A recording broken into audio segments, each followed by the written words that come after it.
This is Atomic Shinobi, and today I'm going to narrate what if Naruto was abandoned by Leaf but raised by Stone. If you enjoyed this video, please like, share, and subscribe to this channel. Now, wasting no time, let's start the story. Hokage. Sama, it must be done. The village has spoken, and they simply don't feel safe leaving that thing alive. Wouldn't it be best just to dispose of it and end the threat for good?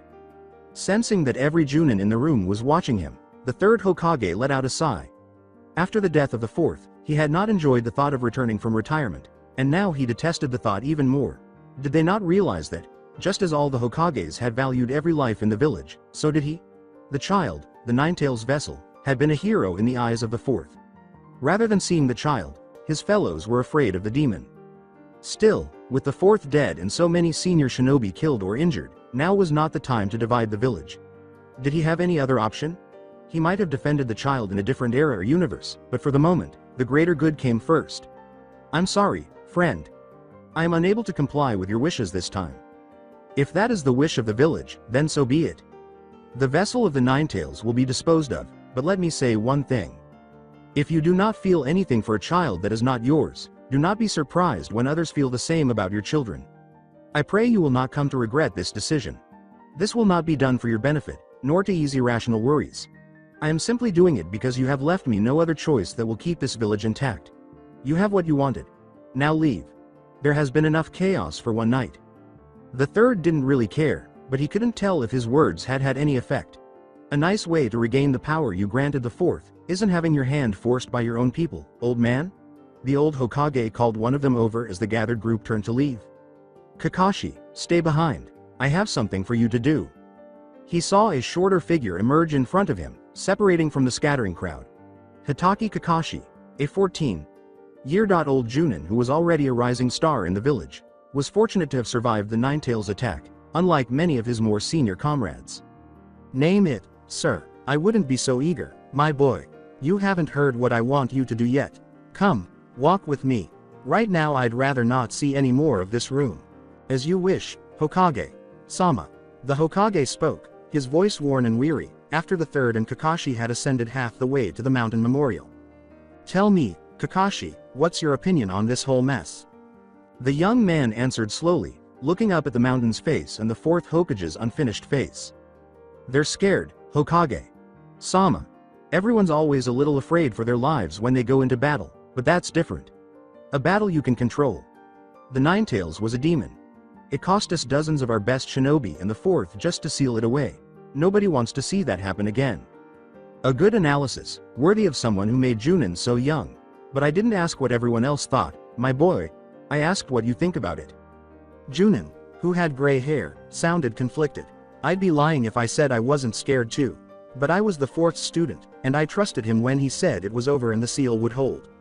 If that's the case, there's no excuse for them to be afraid of the kid. I mean, he's blameless. He's more than just blameless, Kakashi. I don't understand. The third walked up the mountain, shaking his head. No, of course not. The private life of a Hokage is seldom public knowledge. The vessel of the Ninetales is no mere child, Kakashi. His name is Naruto, and he is the son of the fourth Hokage, the last living member of the Kazama line. He's what? Keep your voice down, boy. What I am telling you is only known to myself, the fourth, and Naruto's mother, whose name the fourth told me I was not to pursue. He did not want her to become a target of violence if the village did not see his son as a hero. Rather ironic, isn't it? The fourth sacrificed his own flesh and blood to save the village, and now they want to kill his only legacy. So tell everyone, sir, if they knew he was the son of such a hero, wouldn't they change their minds? Whispering, you said it yourself, Kakashi, the third. The villagers are too scared. They do not see a child, only a demon. They cannot be swayed, even by the memory of the fourth. Why doesn't his mother step forward? Surely she'd want her son to survive. From what I was told, Naruto's mother lost quite a lot of blood during labor, and she passed out before the doctors delivered the child by caesarean section. She is hospitalized and heavily sedated. Besides, I doubt even her pleas would be enough to change anyone's mind as they are now. It would be best to simply let her believe the child was stillborn or died after birth. Kakashi didn't seem particularly persuaded. I guess so. But what do I have to do with all of this? It's quite simple. I want you to take Naruto into the forest tonight. I can't kill him, Hokage. Sama. Don't ask that of me. Anything else, you can order me as you please, but I will not kill my own sensei's son. The village can find someone else to do their dirty work. Kakashi. What did they teach you at the academy about making assumptions? When did I say I wanted you to kill him? But that's what you just agreed to do. Listen more carefully next time, my boy. I told them I would dispose of the child. I never said I would have him killed. How is abandoning the kid in the forest any different from killing him? Admittedly, the third admitted, there isn't much difference, but Naruto would have at least a fighting chance at survival. Who knows? He could be raised by animals, or someone could find him and take him in. The closer you can get to some kind of civilization before you abandon him, the better. Don't leave the forest, of course. You want to be able to say you disposed of him there. Kakashi was momentarily unsure. I want to say I agree, but what if he's found and raised as an enemy of the leaf? Surely you wouldn't want that, Hokage-sama. The elderly shinobi shrugged, his eyes hardening into icy rage. If it happens, the villagers have only themselves to blame for not looking past their fear and thinking rationally. I can't say I'd feel much sympathy for them. Even if he should attack the village, he will not. How can you be so sure? The blood of Hokages runs through Naruto's veins, Kakashi. He's not just a member of the Kazama clan, but also the Morioka clan of the first Hokage, through Tsunade's sister, who married the fourth's father. The very spirit of Konoha is within his blood. Try though they might, no one will be able to take it out of him. Even if Naruto never becomes an ally of the leaf, I know he will never attack us. No offense, sir, but that isn't much comfort. With a snort, the third turned to gaze at the incomplete memorial for the fourth. It is all the comfort the people of this village deserve. Go now, Kakashi. You will find Naruto in my chambers, on top of the mountain. You are to tell no one of this mission, not even future Hokages, other than that you disposed of the child. Return here as soon as you place Naruto in the forest. I will not have Rogue Hunter.nin pursuing the boy if indeed he survives, so it is best that neither of us knows his true fate. Kakashi nodded, accepting the mission after realizing he would not be receiving any more information from the third. Yes, sir. As he watched his subordinate leave, the elderly Hokage silently wished. Someone should locate this child and bring him up to be the hero that the fourth desired him to be. For Naruto's sake, if not for the Leaf's. What a bunch of pansies. They're scared of a kid. Give me a break. Shira, shut up and keep moving. You can complain all you want when we're back in the village. Are the two of you done waking up every leaf.nin for a mile around? I'd like to make it home without having to hack my way out. In response to her two teammates' antics, Yamazaki Mizuki shook her head. For a long time, Aguchi Shira and Yamazaki Yuki were well known in the Hidden Stone Village for having very little in common, so little, in fact, that whenever they met, they always had something to fight about. It had been like trying to mix water and oil to put them on the same team. However, Yuki's father and Mizuki's father.in.law, Yamazaki Kantaro, the retired 4th Tsuchikage of the Stone, had never been particularly adept at reining in his daughter's conduct. Maybe he thought Shira would perform better, but why put me in the center? Mizuki actually understood quite well why her father.in.law had forced her to be with the constantly arguing couple. 6 years, and 3 children, after her marriage to his son Daimaru, now the 5th Tsuchikage, had forged an alliance between her home Mist Village and the Stone Village. Kantaro was among the few individuals remaining in the Stone Village who continued to question her allegiance. Furthermore, the former Tsuchikage had been somewhat let down by her, as she had given birth to 3 consecutive daughters for Daimaru when Kantaro had anticipated at least one male heir to the Yamazaki line. The doctors had warned her that having more children would pose a serious risk to her health after her previous pregnancy.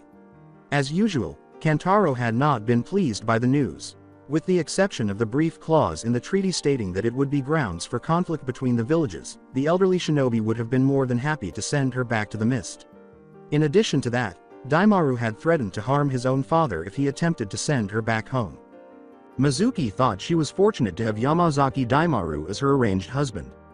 The majority of spouses in political marriages hardly spoke to one another from the beginning. They were almost never love matches. At first, they had started out that way, attempting to overcome their mistrust of one another and discover a way to give their relationship more purpose. Ironically, it was their mutual irritation with Kantaro that had finally melted the ice and transformed their convenience marriage into something more. Kantaro frequently bemoaned the fact that the 5th Tsuchikage was not like his father whenever his son irritated him. Daimaru could not have cared less that he had only the 3 daughters, as he was as relaxed as any man in the relaxed stone village.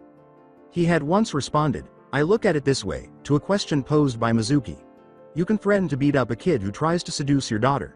What are you going to do to the girl who your oversexed teenage son got pregnant? Scream at her? It's just not done." Mizuki discovered that, despite Daimaru's claims that he didn't care and treated their daughters like little princesses, she did. Although she detested concurring with Kantaro, she also believed that the Yamazaki line should continue. She had witnessed the type of conflict and violence that could arise due to successions. Battles over who would succeed a ruling family could result in the death of entire clans and families. That kind of chaos was not necessary for the stone. What could she do, though? Since Daimaru only had Yuki and an older sister named Mana, and Mana's offspring were all girls, there was no Yamazaki cousin to adopt. The faint sound of a baby's crying interrupted her meditation. So far out in the forest, what could it mean? But none of their intelligence had mentioned Leaf. Nins residing this far from the village, so the 3 stone shinobi had been sent to the Leaf to find out what all the fuss about this 9-tailed demon fox had been about. Based on what they had discovered in the actual Leaf village, that left one conclusion. Is it the child they wanted to get rid of? The one in which the demon was sealed by their Hokage? Sitting around and contemplating it was not an option. She, Yuki, and Shira had a much lower chance of making a safe escape for each minute they lingered in the forest. She had to check it out now if she was going to. Mizuki gave a piercing hiss and gave her teammates an order. "Yuki. Shira. I just heard something off to the northwest. Follow me, and do it quietly." The squabbling instantly stopped. Despite their shortcomings, Yuki and Shira knew when to stop talking and get to work. The team moved through the forest, Mizuki and the 2 stone ninjas silently following closely behind. As the cries approached, the Tsuchikage's wife gave a slight shake of her head. What was the reason behind her concern? Was it merely some illogical belief that this would solve her issues? There was no sense to it. The child was not Yamazaki, even if he was a boy. A foundling would never be accepted by Kantaro, would he? Why risk bringing a demon into the stone at all? Mizuki had a lot of doubts even as she got closer to the source of the noises, but all of them disappeared in an instant. Yamazaki Mizuki was never able to fully explain why she had chosen to act that night, defying all common sense, just because she saw a baby boy wrapped in a thin blanket, even when questioned about it years later. Even to Daimaru, the best explanation she could offer was that she had experienced a kind of uncontrollable anger. Perhaps it was because she and Daimaru loved little Aoi, Azusa, and Yoriko so much, or perhaps it was because she herself had no sons. Or did the Leaf truly have no regrets about wasting one of their many male children, or was it simply jealousy? For whatever reason, her mind ultimately came to a single conclusion. More than anything, a question. Dare they? They are blaming this child for a sin that he did not commit. The child deserved a chance at life, regardless of whether he was destined to be a Yamazaki or something special. He'd get it from Yamazaki Mizuki, and damn the Leaf. The young woman strode to the swaddled form, reached down, and took the child in her arms. She heard Shira gasp instantly. "Mizuki. Sama. What are you doing? That seal. A baby out this far in the forest. This is the child that the Leaf Nins wanted disposed of. It has to be. Your point being, what happens if the seal breaks? What happens if the Leaf finds out and tracks him to us? We'll worry about that if and when it ever happens. Besides, I thought you just called the Leaf Village a bunch of pansies for being scared of a child. Don't tell me you want to join their ranks, Shira." That quickly silenced the giant Junin. Yuki, who was always prepared to argue with her teammate, posed a straightforward query to her sister. In.law. "Nay. Sama, I just wanna know one thing. Will Dad be pissed off if we bring this kid back to the stone with us?" Mizuki merely smiled. "Are you kidding? The high dot and mighty 4th Tsuchikage? He'll hit the roof. Then what are we waiting for? Hand him to me and let's go." But, grinning, Mizuki jumped into the trees with Yuki at her side. "Shira, you're outvoted. And besides, my father. In. Law's only going to blame me for this. So stop hemming and hawing, and let's get moving. In for a penny, in for a pound. You've seldom been wrong before, so I suppose I can't argue." "That's the spirit. Move out, we're going home." Mizuki spared the other hidden village a thought as she looked down at the sleeping child she was holding as the Leaf Village faded into the distance. "Folks of the Leaf, you had your chance. You had the opportunity to love and raise this child. He is now ours, a stone child. If you're not happy with the way he turns out, Don't blame me. Since it's all you deserve, take this as your only warning. After turning back toward home, the Tsuchikage's wife disappeared, leaving behind nothing but a quiet forest. Daimaru, why is your father laughing? He never laughs. Even when he does, it's sarcastic or he's about to start sneering. The fifth Tsuchikage of the stone, Yamazaki Daimaru, shrugged. Since Mizuki and her group returned from the Leaf Village with more than just information, nothing in the village had been the same. It was only the beginning when he saw his father holding the orphaned Leaf baby and laughing so hard that his eyes welled up with tears. Not really sure. You might want to take the kid away from him before something happens. Sitting in his favorite chair, Yamazaki Kantaro wiped away his tears and sneered at his son's suggestion. There, the retired 4th Tsuchikage had been enjoying his morning pipe when he was surprised by the 5th and his wife. Nonsense. Just because you don't get the joke doesn't mean I'm crazy. Kantaro grinned as he glanced down at the infant in his arms before turning back to face Mizuki, who blinked. For her, that was definitely a novel experience. Mizuki, my dear, I must apologize. Here I was, thinking that you were going to be the end of the Yamazaki clan, and now you bring me this little treasure. I stand corrected. You have saved this family. Daimaru looked at the blonde infant, who was now contentedly dandled on his father's knee. I don't understand, father. Why are you so enthusiastic about this child when you've been so adamant only a blood Yamazaki can continue the line? Any old child you find in an orphanage would hardly improve the strength of our clan. This child is different. Because he is the vessel of the Ninetales? Partly. There is something that all of you have failed to see in him, and that is the true reason would I gladly accept him as my grandson. Mizuki, would you bring our latest copy of the Ninja Almanac to me? The one that details all of the villages, please. Yamazaki Mizuki, intrigued, took the book from her father.in law's bookshelf and returned to Kantaro's seat. Now open it up to the Leaf Village section, and find the picture of the 4th Hokage. Following instructions, Mizuki dropped the book right away, her hands slack with shock and surprise. Father, surely you don't mean, the shinobi with the gray hair dismissed it with a wave of his hand. I can't prove it without a sample of his blood, of course. But I knew Kazama Arashi fairly well. We had a battle or two before I left things to Daimaru, and I got a good idea of the man's ideals and talents. Even if this child did not look like him, I would still know this was his son. Daimaru's gaze flickered between the face of the infant his father was holding and the open almanac. True, there were some similarities in terms of hair type and color, but that was hardly a reliable indicator of blood ties. Like Mizuki's foundling, the 5th Tsuchikage himself had blue eyes and blonde hair. How's that? For a leaf shinobi, Kazama Arashi was one hell of a man, Daimaru. You're equal in many respects, I'd wager. Among them was his commitment to protect his people and village, the very quality our people praise you for. Mizuki, Shira, and Yuki already told you he sacrificed his life to seal away the Ninetales, did they not? Of course. What does it have to do with this child being his son? Everything, boy. Would you ask one of your people to give up one of their children to save the stone from such a demon, if a child had to be the vessel for the seal? The 5th Tsuchikage's eyes were blazing with fire, but they soon gave way to icy blue steel. Asking for such a sacrifice when I had something to give first? Never. Kantaro gave a serious nod. Well said. I'm certain Kazama Arashi felt exactly the same way when his people were threatened. Given the physical resemblance, then, and the seal on the child's navel, I'm fairly certain this child is the son of the 4th Hokage. The son of a cage, his chakra combined with the strength of a safely sealed demon. I couldn't have envisioned a more powerful addition to our clan if I tried, Mizuki. Yamazaki Mizuki experienced something completely unexpected for the first time in 6 years. Her father.in law's admiration and even affection. However, Daimaru's responsibilities and worries as Tsuchikage compelled him to interrupt the moment. If he's the son of their leader, surely the leaf is going to come for him when they find out he's alive. Wouldn't we have to give up the boy, then? The old Tsuchikage's eyes came alive with a fire as white-hot as his son's display. Kantaro's face was filled with disgust as he spat on the ground. Tell me, boy. What do the people of this village think of Yoriko, Aoi or Azusa? If they were lost in the forest, defenseless, would they drop whatever they were doing to rescue the girls? My daughters have done nothing to anger the village. The people treat them as their own children, so I'd wager they would try to rescue them.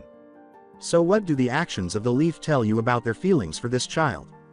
The 5th closed his mouth and shook his head, frozen in mid-reaction. I understand, father. You had damned well better.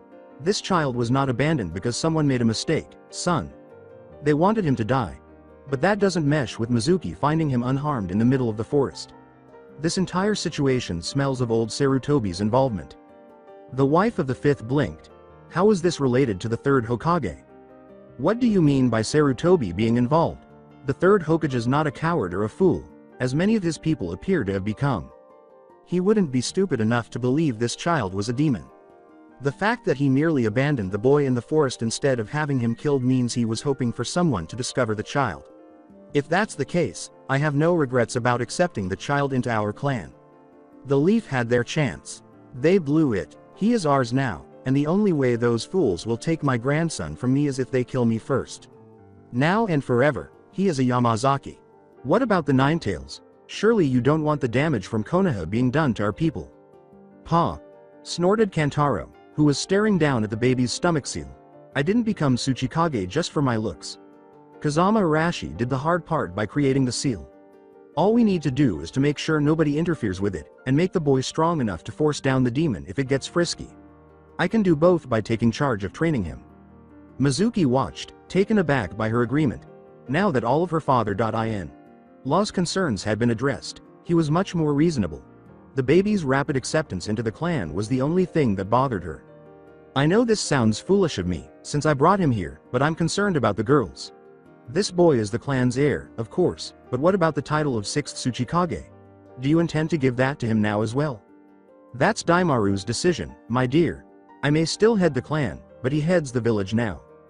Wondering what it would mean to take in a child like that, the fifth glanced at his wife and then down at the infant. In all honesty, Yamazaki Daimaru had secretly known that he had desired a son.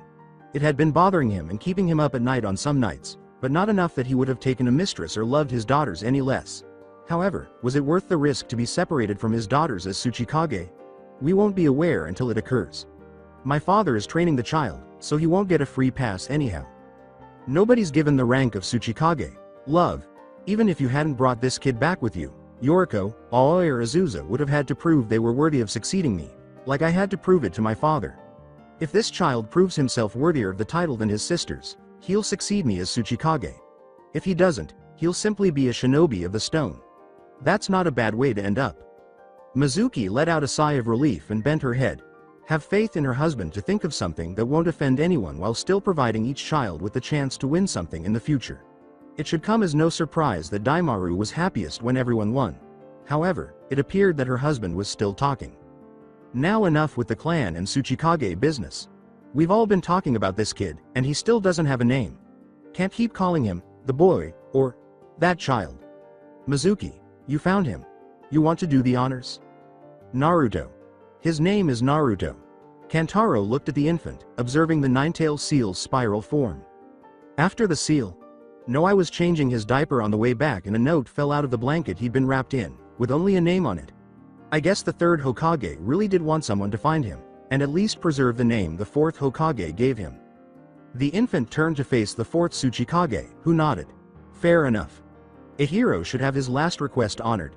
Hear that, you lucky scamp? From now on, your name is Yamazaki Naruto. Do it proud.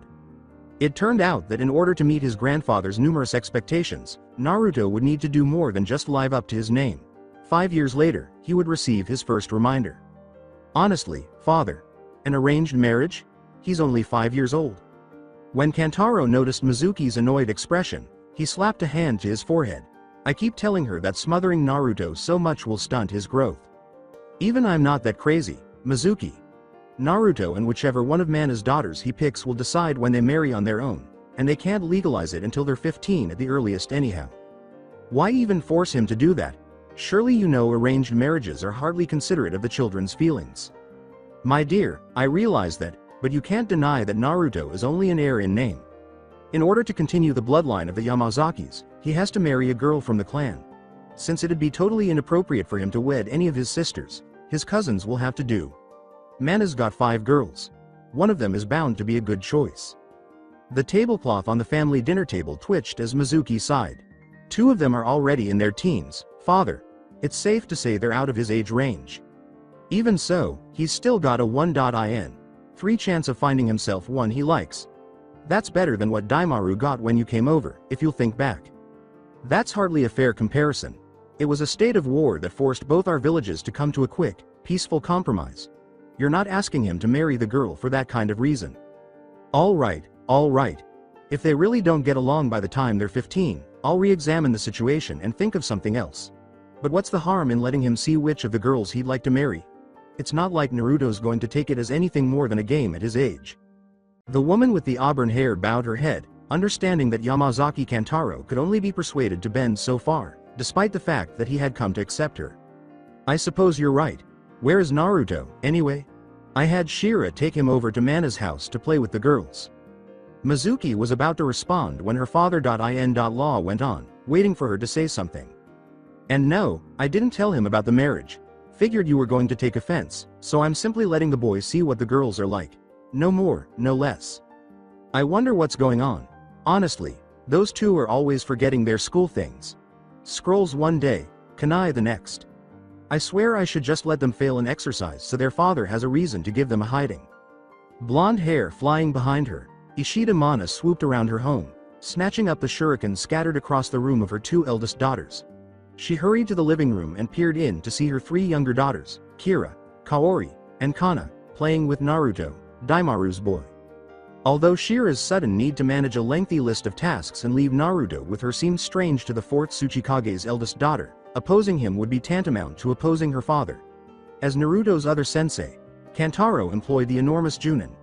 Anyone sane enough to live in the Stone Village knew better than to question the retired shinobi's methods of training his grandson. Actually, they made every effort to prevent Naruto from becoming overworked. Knowing what was inside the child, everyone who had met him was initially apprehensive, but they were unable to remain terrified for very long.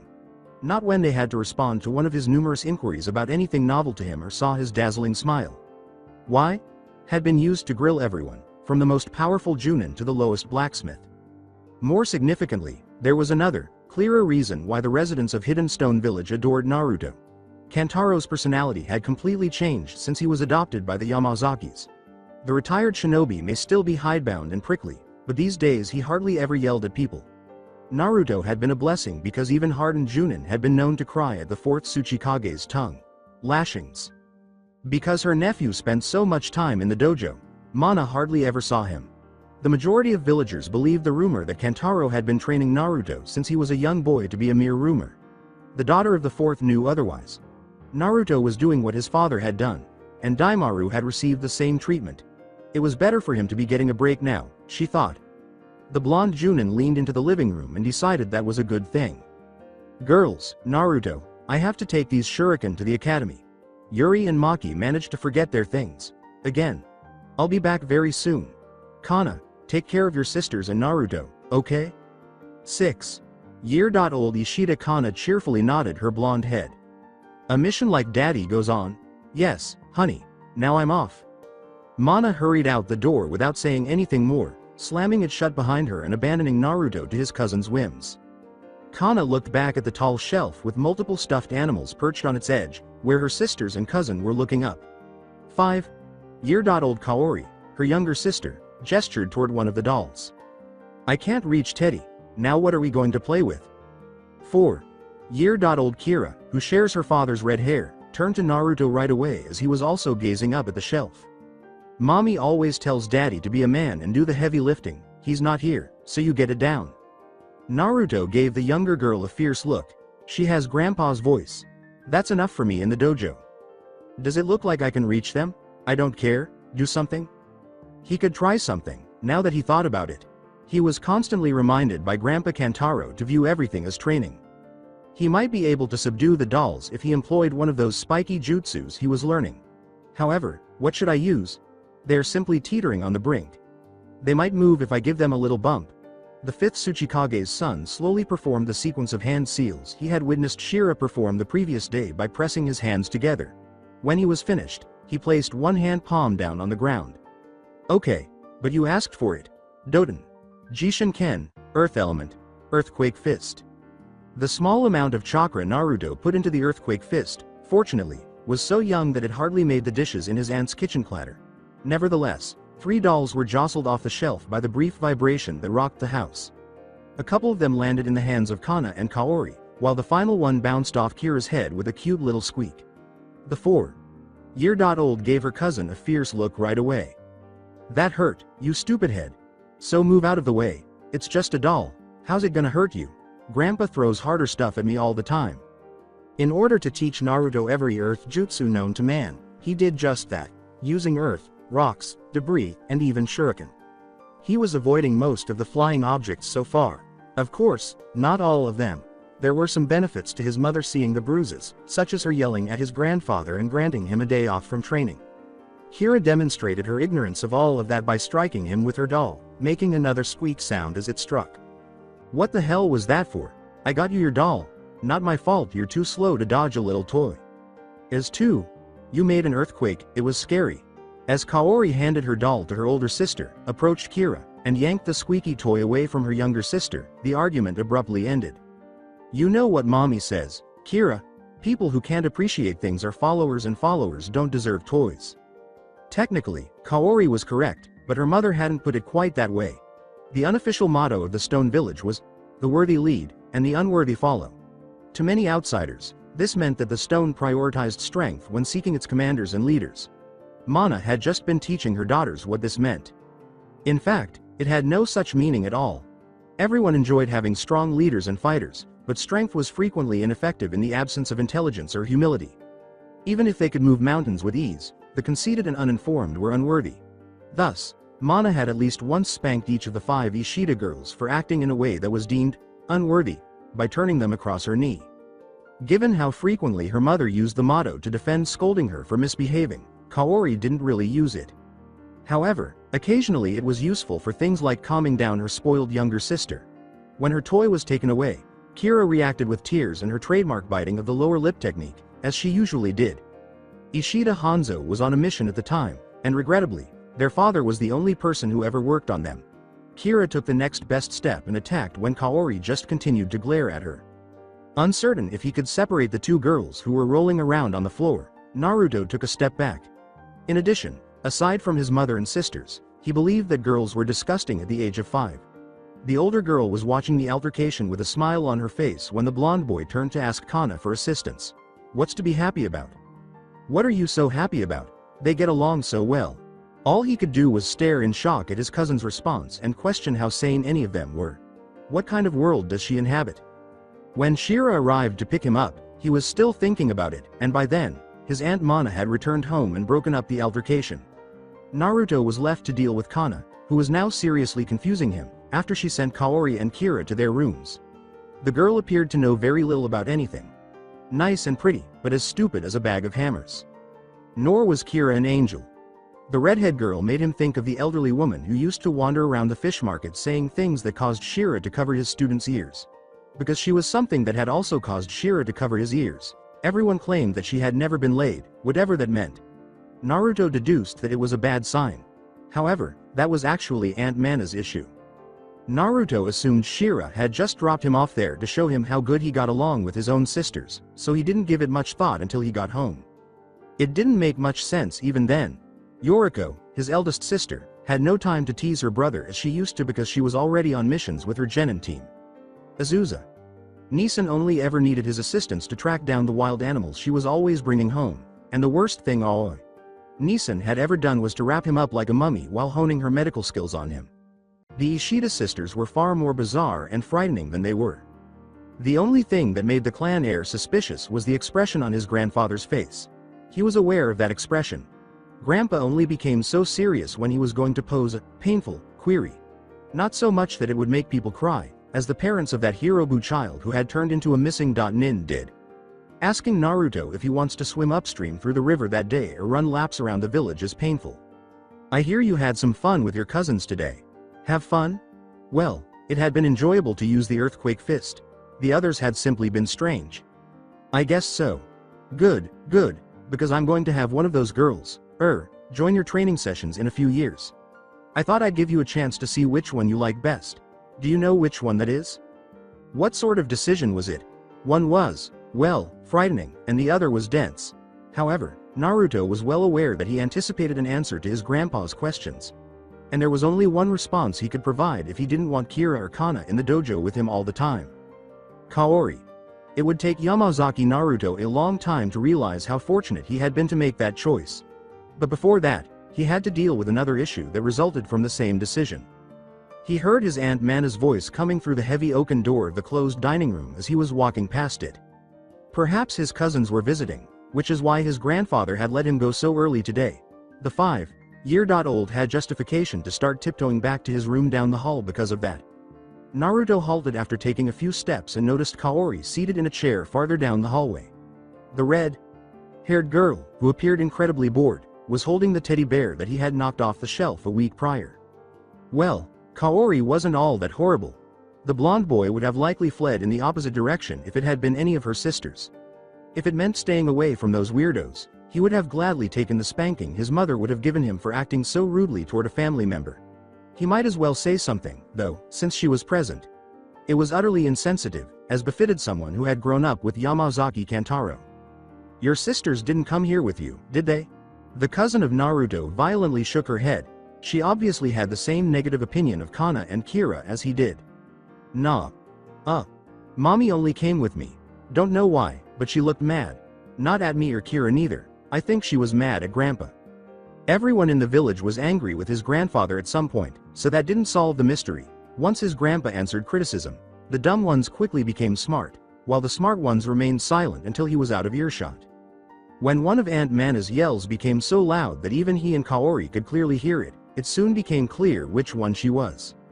Father, I don't believe you. You expect me to risk my daughter's future in a marriage with a demon? A demon? Getting married? Naruto was suspicious of the first, but he didn't know anything about the second? Occasionally, while strolling through the village, he would hear people whispering that word. He initially believed they were referring to Shira because the genin was more than 7 feet tall. However, if he went out with anyone else, including his sisters, the same thing would occur. Even though they liked making fun of their younger brother's facial whiskers, Yoriko, Aoi, and Azusa didn't really resemble demons. Whatever was happening was private when the dining room was closed. That Hirobu child's parents had entered to ask Naruto's father and grandfather for forgiveness. His mother also gave harsh lectures and punishment in the dining room.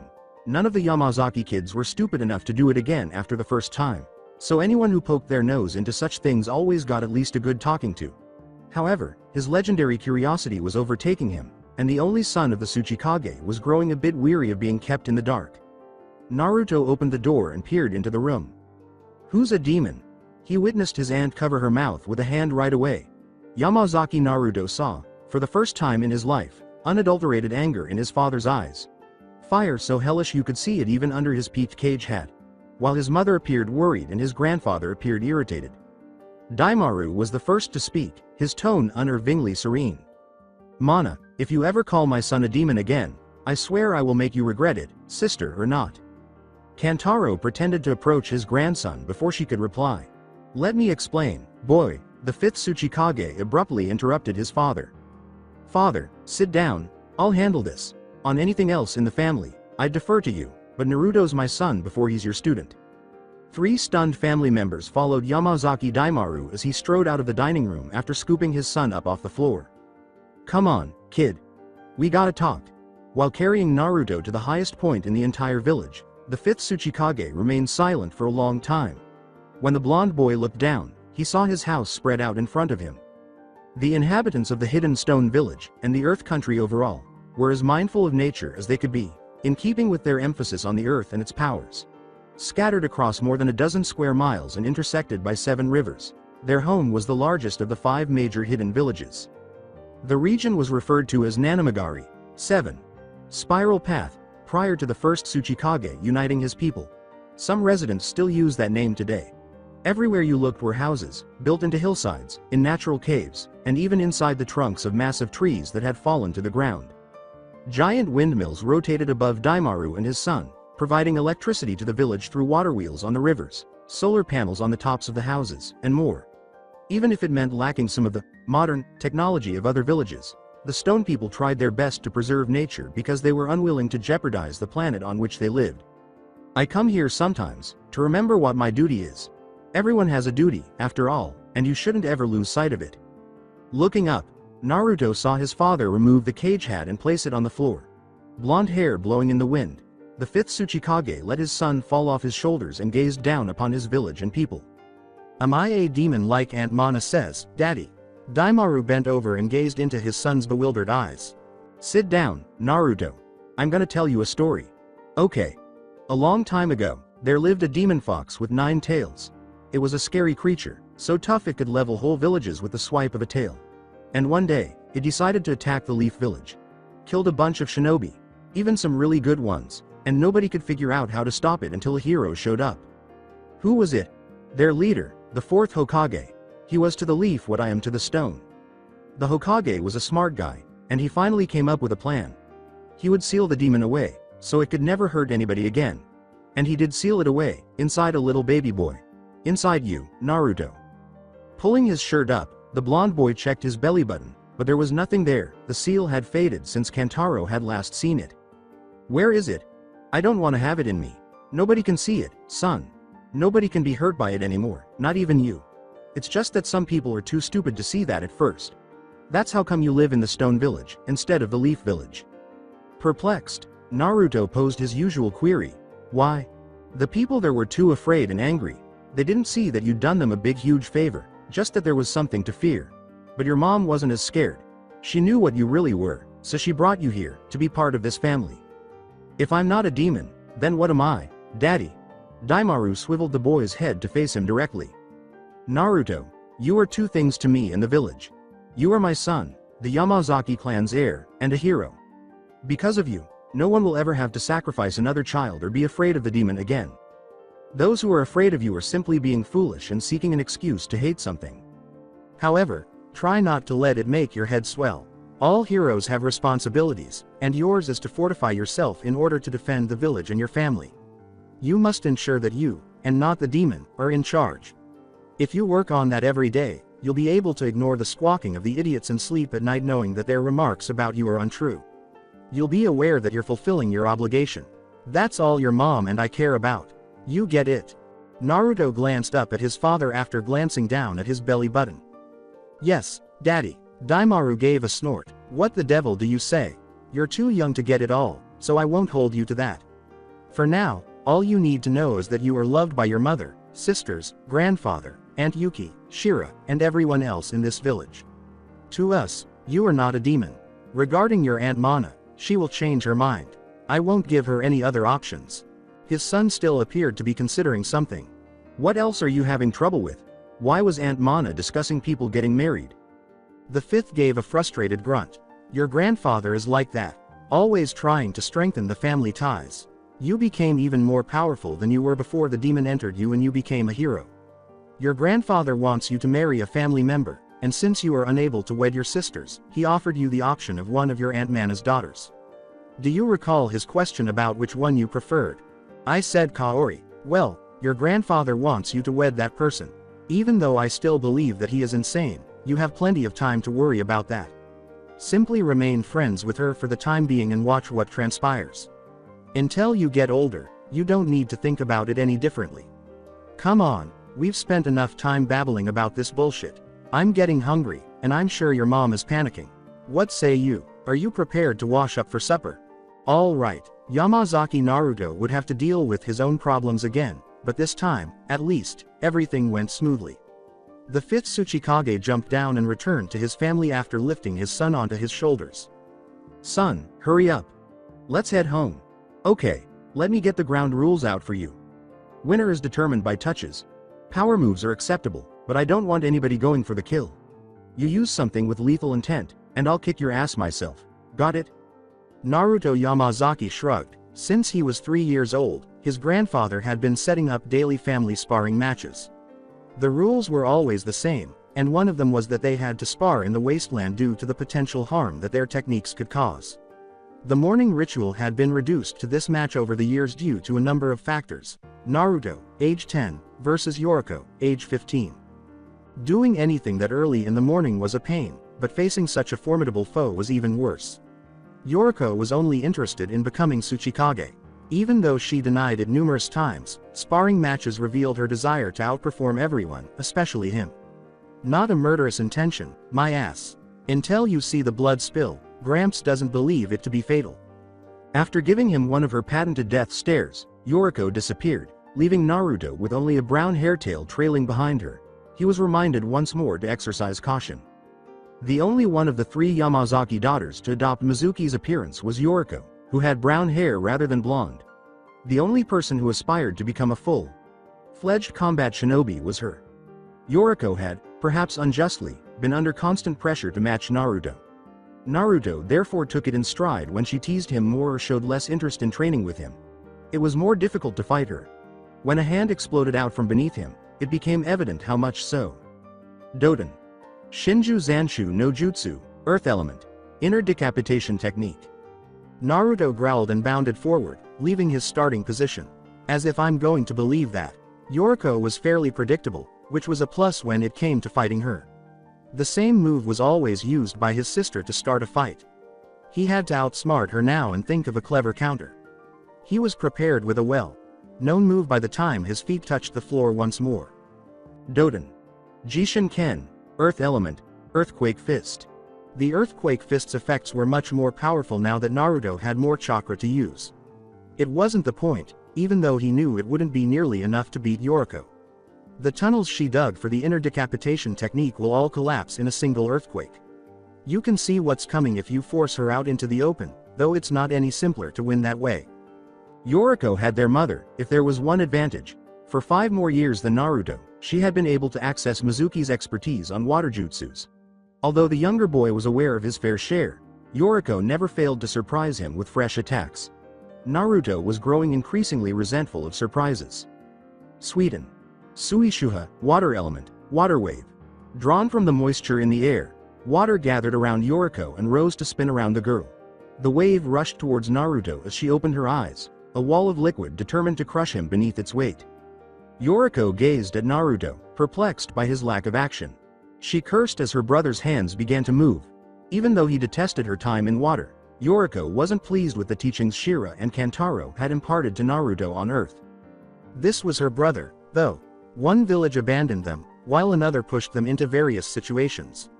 She was aware that he naturally held back during these altercations in order to amuse Kantaro and avoid hurting anyone.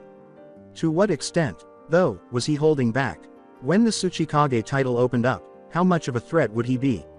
Naruto, show me, at least I will enjoy our fight if you are strong enough. Doden. Ganshu Kanketsuzen, Earth Element, Magma Geyser. A column of molten magma shot upward from Naruto's position, angled at the water wall and directly at Yoriko, causing the earth to tremble. The water was overpowered by the blazing metal in a cloud of steam when the two forces collided. Yoriko's sight cleared, and Naruto vanished. Oh no! I should have anticipated that he would counter with magma. He was able to escape and plot another attack because of all the steam.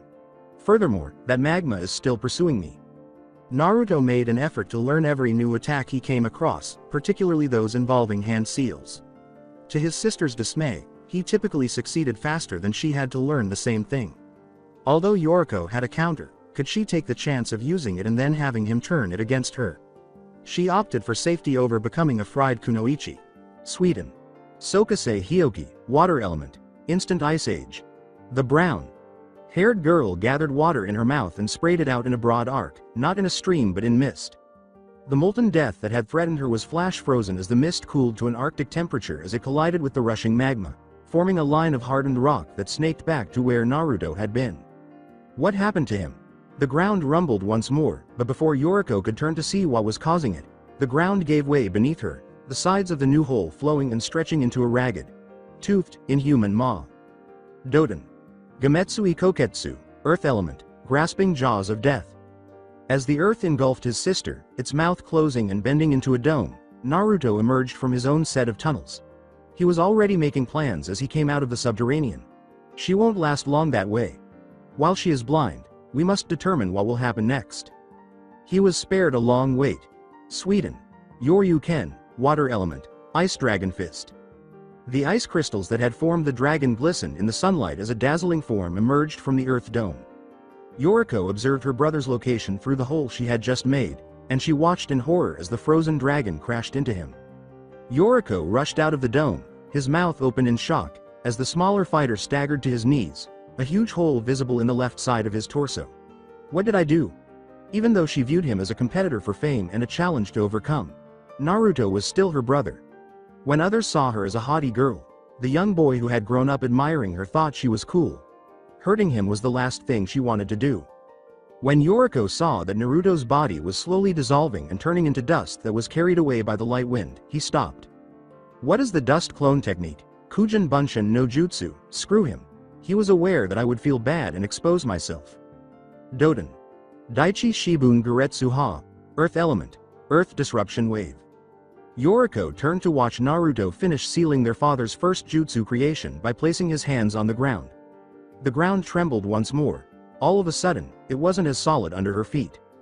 In addition to transforming rocks into dirt and earth into mud, Daimaru's favorite jutsu could also transform dirt into quicksand if it was practiced properly. The 5th Tsuchikage used their father's jutsu frequently enough for her to be unaware of when Naruto had learned it, but he had done so proficiently. She could already feel the quicksand pulling her down and causing her to sink. Yoriko decided to give her brother a good beating later for almost giving her a heart attack, even as she thanked the gods for keeping him safe. And, for that matter, believing that a little quicksand would kill me. There are others who are familiar with earth jutsus. Doden. Seiki Sentu no Jutsu, Earth Element, Stone Spire Technique.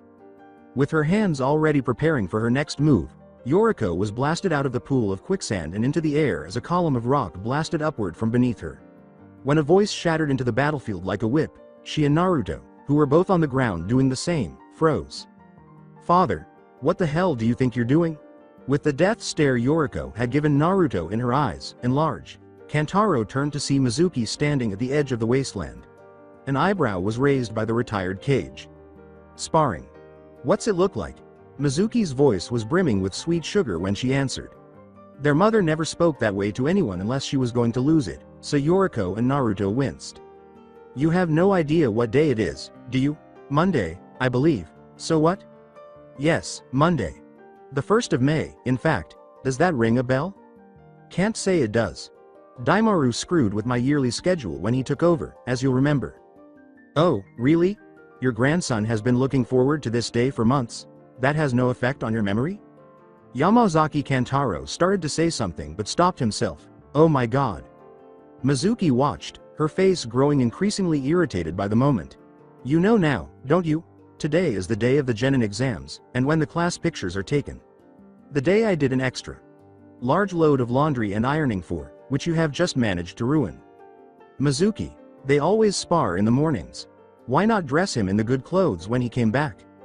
The wife of the 5th Tsuchikage grinned, but her eyes were burning with rage. The expression did not deceive Naruto, who began to tiptoe toward the village. You'd better leave now before she realizes I was also involved. He always comes back home and falls asleep after he fights Yoriko. By the time I could get him out of bed, washed again, dressed again and off to the academy, he'd be late. And you know what happens to students who are late to their own genin exam, since it was your idea in the first place. Kantaro shook his head and sighed. If someone missed their own exam, they would not be able to take it again for a full year. You won't have any more chances if you miss 3 times. Even though this was the 4th's first attempt at the genin rank, it would be unfortunate if his grandson disregarded the very rule his grandfather had penned. On typical days, Naruto's sleep patterns made it a miracle that he ever arrived at the academy on time. He would most likely miss his exam if he had to return home, take a shower, change, and put on new clothes. We can always tell the client's dirt builds character. Very funny, snarled Mizuki. Then you can explain to the village why your grandson will look like a starved, beat up waif until he reaches Chunin and takes another picture. With a shake of his head, Kantaro realized that he was now the only one on the battlefield with Mizuki. Speaking of which, where'd the scamp go? To school, like he should have. He knows perfectly well I don't want to see him right now. As for Yoriko, she has a mission coming up. I haven't even gotten to that yet. With a sigh, the 4th Tsuchikage cursed his lot in life and braced himself for a tirade. Today's women. Are you seriously going to the exam looking like that? Naruto frowned at the red-haired girl who was walking next to him, her kimono sleeves swaying with her movements. 10-year-old Kaori also detested her own training, which she had to endure most days. Despite his fiance's lack of discussion, Naruto surmised that it had something to do with Aunt Mana's attempts to transform the tomboy into a proper lady. Yes, exactly. I wish you luck in that endeavor. Shiro would be more likely to wear underwear if you did that. If I go home now, I'll be late. What about you? You look like one of Kana's dolls. You want to be stuck looking all foofy until we get promoted? Picking at a loose thread on her sleeve, Kaori frowned this time. My mom was going to do my hair until I talked her into giving me the kimono. Never mind, frowned Naruto. You got off lucky. Ishida Mana thought she was a good hairstylist. Her daughters disagreed, particularly after they found it difficult to maintain their composure due to their mother's intricate hairstyles. You ever get the feeling your mom really wanted to be a geisha? I mean, she's got you learning ikebana, flower arranging, the tea ceremony, dressing like a geisha. What's next? Folk dance. The back of her fiancé's head touched Kaori's hand. Don't go giving her ideas, you know she would. Naruto smiled without regret. She hasn't already. Kaori complained and drew back her left sleeve to reveal a bracelet with the words, Jueryoku Gravity, engraved on it and a tiny crystal orb embedded inside. Not while I have this to train with, she won't. In addition to betrothing Naruto and Kaori for the Ishida family's bloodline limit, Kantaro wanted them to get married in order to continue the Yamazaki line. Long ago, Clan Ishida was granted the power to manipulate the 8 sacred orbs that represented the forces of gravity, weather, temperature, light, friction, time, luck, and chaos. Time, the strongest orb, was under Kaori's father's control. Her uncle had friction, and her aunt used weather. To protect the user of the chaos orb, the two most unpredictable orbs, luck and chaos, had to be used in concert. Yuri and Maki, her older sisters, had been given that responsibility. Kaori was a unique situation. Her children would be the stronger descendants because her father and the clan elders had decided to give the strongest orbs to the 5 Ishida sisters, who were the only ones left to carry on the clan. They believed Kira was too combative and Kana too submissive to be in such a position.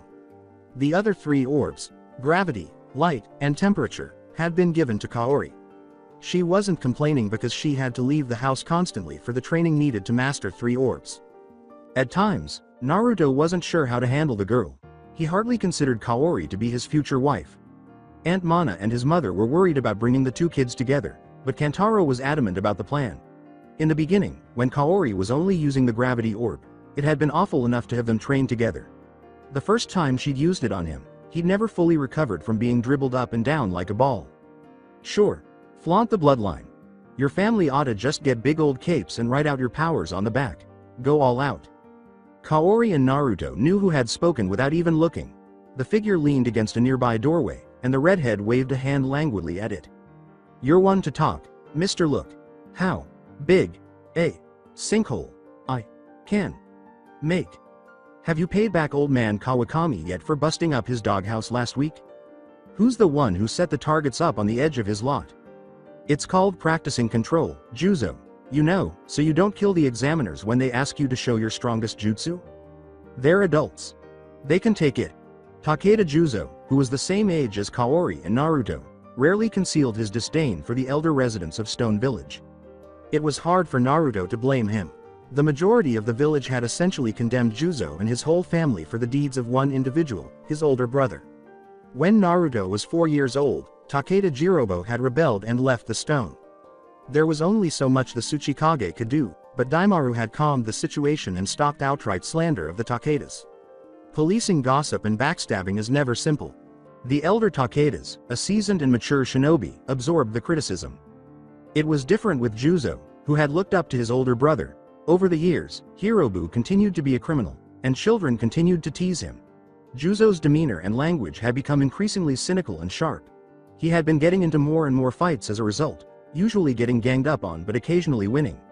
It had been a rather dismal life without allies. Until the day the fights evened out, anyway. It was shocking enough to be defended. Being an outsider, Juzo had never anticipated receiving assistance, and he was too arrogant to ask for it. However, it had shocked everyone to be defended by Yamazaki Naruto, the most privileged child in the village.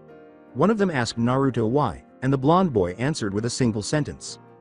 Any one of us could go through the same thing if someone in our family screwed up if the rest of us just sat there and kept our mouths shut.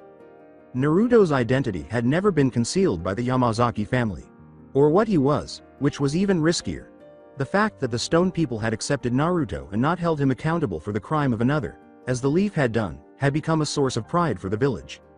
They were proud, but they had to hide it from other villages. The teasing had stopped when the son of the Tsuchikage held himself and his story out. Additionally, he had acquired a reluctant but admiring companion. Juzo was always trying to outdo him and match his achievements, but Naruto didn't mind. To gain a little popularity or influence, it was preferable to having children fawn on him at the behest of their parents. Naruto gazed at his friend's shabby practice gi with a jaundiced look. "You look like a reject from a bad martial arts movie. Couldn't you find anything cleaner to wear?" The burly boy gave a shrug. "This was my brother's when he was my age."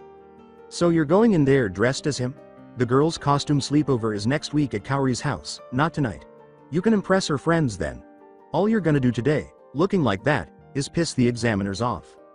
"Exactly my goal."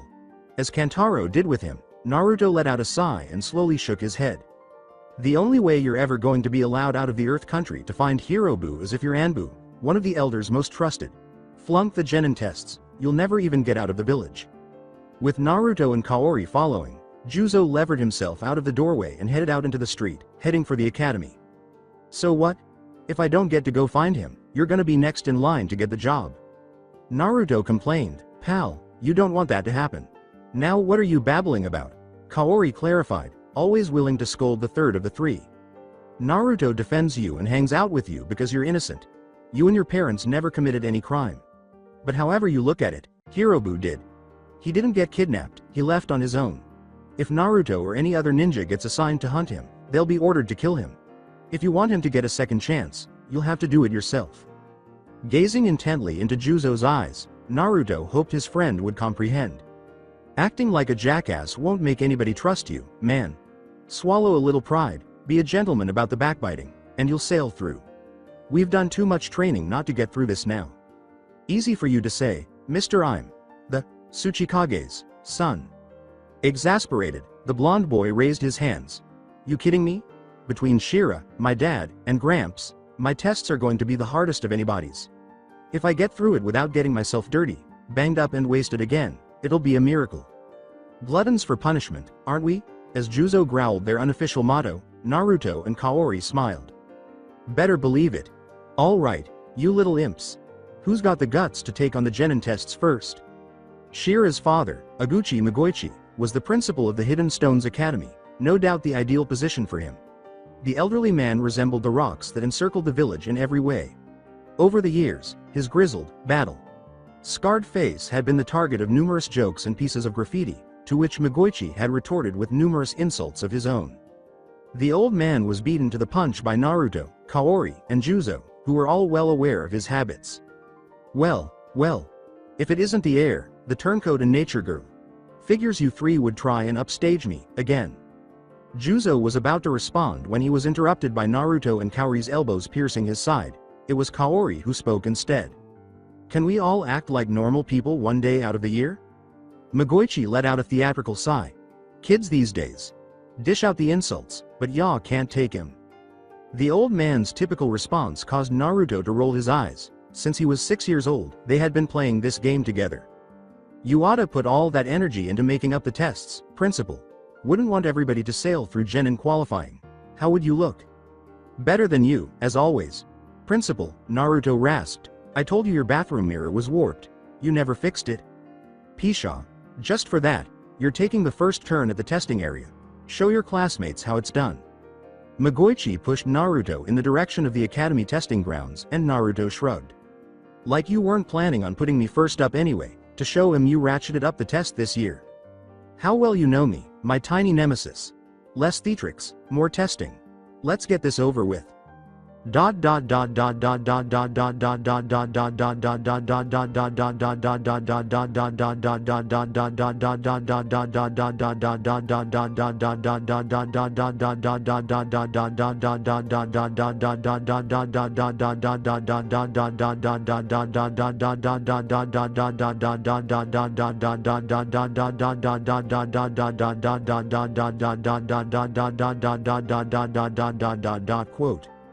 Now, then. The first quality we look for in shinobi is the ability to survive a fight without wasting a lot of chakra on jutsus. You're going to be going on your share of long missions, and there'll be times when you've got little or no chakra to rely on. This test simulates a battle, and you'll have to get through the course without using jutsus. You can concentrate your chakra, but pick and choose your spots. You'll only get to do it 3 times. Any more, and a penalty will be added to your time. As he was led to the starting line, Naruto complained. Why don't you just say you think jutsus are for wimps and be done with it? It's called courtesy to the weak. Scared already? The son of the Tsuchikage stretched and rolled his eyes. You wish. The planned course was a level area of land that was fenced off by a barrier that was low enough to allow everyone to see what happened while high enough to protect onlookers from the majority of the debris. It wouldn't remain flat for long, Naruto knew. The principal, who I know, won't let me pass right through. He'll want me to zigzag all over the place and drag this out. Let's comply and observe his actions. Magoichi blinked in bewilderment as Naruto ran for the side of the obstacle course that was farthest from him, anticipating that his pupil would make a beeline for the exit. He was a little too familiar to the boy. The academy principal glanced at the group of Junin ringing the course and gestured them forward. What are you standing there for? Get to work. Earth and rocks rose from the ground and threw themselves at Naruto as the assembled shinobi erupted in a flurry of hand seals and chants. The blonde boy started to move from side to side as soon as he heard the racket from outside, avoiding obstacles and taking small blows to save time. Naruto's nerves had been so severely damaged by Kantaro's years of beating him that he was only slightly slowed down when he struck an earthen barrier or a nearby rock. He kept moving forward with a dodge here and a weave there, even sliding a couple of times when 2 Junin joined forces to try to take him down. Actually, not being able to use any jutsu was the true issue with this course. Magoichi had a point, to be fair. Naruto frequently had to refrain from becoming overly dramatic and launching attacks in places where more conventional actions would be perfectly acceptable. But if you couldn't use all these jutsus when you needed them, what was the point? He suspected that the elderly man was simply annoyed that children were spending so much time honing their skills rather than attending dull lectures. Change things up a bit. Include a field trip or a slideshow. We may even become intrigued. By the time Naruto came out of the course, he had used up all of his chakra. He purposefully chose not to give the principal the satisfaction of using any at all, but he had partially fulfilled his prophecy to Juzo because his clothes now appeared to have been cleaned by an unclean chimney. Why Mom complained is beyond me. The principal and Gramps would have done it by the end of the day if Yoriko Nisama hadn't done this to me. The blonde boy fell face up to the ground after stumbling out of the obstacle course. I sure hope the salary's good for all the crap you put us through. Of course, boy. Spend wisely and you'll have plenty left over. In other words, they don't pay genin any more than they pay you. Great, I get to buy threadbare kimonos and secondhand furniture until I hit chunin. I'll never understand kids these days. Are there no parents with a sense of style anymore? If you mean the Hiratsukas who run the antique store, even they get out of costume after the shop is closed. Bah. You're a lost cause, but don't fret because your day is done. Sitting up, Naruto brushed off as much dust as he could. What are you talking about? My grandfather isn't the type to draw up a 1 dot and dot out genin exam. Neither are you. Listen carefully next time, then. I said you were done. I never said anything about your team. Naruto glanced at Kaori and Juzo and slapped a hand to his forehead. I haven't even heard it and already I don't like where this is going. Magoichi roared in his best classroom voice, somewhere between a foghorn and a cheerful drunkard, as he turned back to the audience. Kids, this year you're in for a special treat. Since you'll be operating in teams at the genin level, the exam was structured to fit the team experience. There are 3 individual tests, which can only be handled by 1 member of the team. Once a candidate has taken a test, he cannot take another one. You'll have to choose wisely, and figure out which of you has the best skills to fit each course. Glaring daggers at the academy principal, Kaori raised an eyebrow. And I guess it's just a coincidence you told us this after the most heavily trained member of our team took his test. The elderly Junin gave a shrug. What's that you kids are always writing on the walls? Oh, yes. I must have had a little bout of senility. Oops. Juzo whispered, he's dead, that tears it. Before Kaori grabbed his gi's collar and pulled him back to the waiting area, the stocky boy had advanced about 5 steps. Do that and you'll walk directly into whatever he has planned for us. Shut up and listen first. As I was saying, Magoichi sighed, there are 3 tests. You've already seen Yamazaki Naruto demonstrate the first, the no chakra course. The second test is a mirror opposite. Chakra efficiency. Faced with a limitless group of opponents, you may use as many techniques as you can to deal with them, until you run out of chakra. This will serve to test your chakra conservation, control and efficiency, as well as your understanding of how to incapacitate a foe. Kaori nodded to Magoichi and gave Juzo a sharp elbow to the ribs. Now do you see why he was baiting you? He was there when you took out old man Kawakami's backyard. He knows you can't control your sinkholes well unless you lay out a huge amount of chakra. Let me do this one. Magoichi was not looking when Juzo sneered at him. Forget it. If he wants a fight, I'll give him a fight. Naruto let out a sigh as he walked slowly to his teammates. Dude, when they tell us to live up to the honor of being a stone shinobi, they don't mean for us to have heads like rocks. Cut the stubborn act. This is a trap and you know it. Naruto, I'm not out to butt heads with anybody, but I'm not going to turn tail because some geezer thinks he's got me where he wants me. If I'm ever gonna make the Anbu, I've gotta stand out. If I do great when nobody expected me to, that's a big step, right?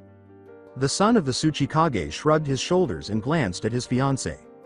Can't argue with that logic, I guess. Kaori gave an eye roll. Ignorance really is bliss. Magoichi entered the second exam room and looked at Juzo. Oh ho, it's the Takeda brat. Come to give us some comic relief? The broad-chested boy snorted. Why? Your face is good enough for that. Pisha, just for that, you're going first, while the Junin are fresh. Tell me something I don't know. Setting me up to fail is about the only thing I can ever count on people to do. As Juzo started to march in the direction of the examiners, a hand squeezing in a vice grip landed on his shoulder. He turned to see Magoichi crouch at eye level. Boy, you're going to be hated by a lot of people in this village for the rest of your life, barring a miracle. Whether it's unfair or not, you know better than I do. Can't change that.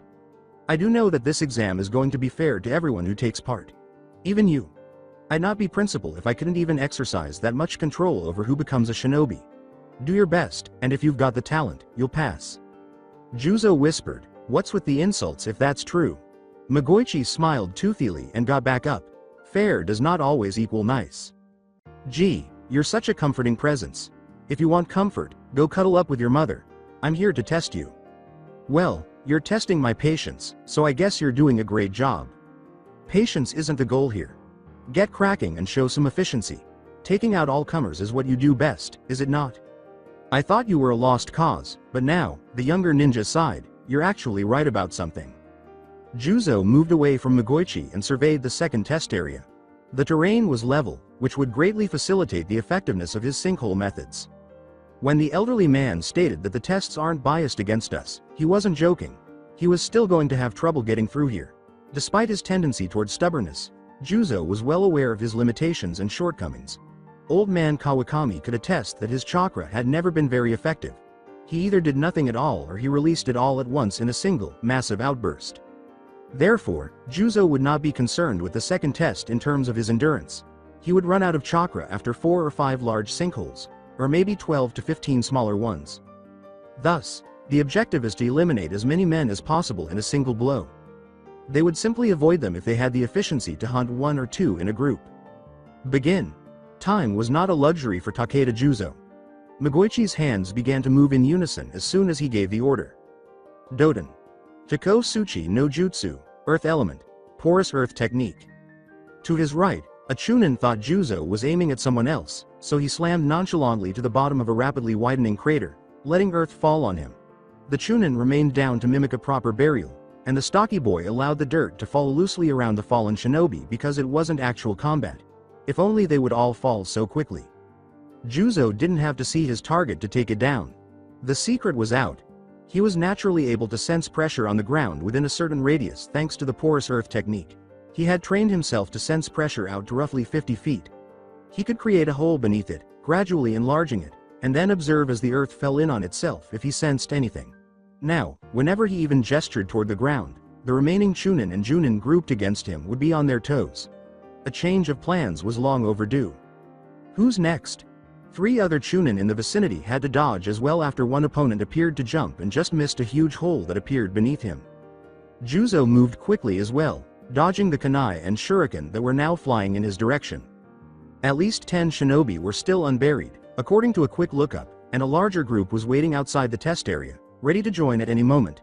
Steel was falling on him in ever increasing amounts as valuable seconds passed. This is ridiculous. For once, avoid me. Juzo made a hole beneath himself by slamming his hands into the ground once more. He then dove into the crumbling earth and allowed it to absorb the weapons that were thrown.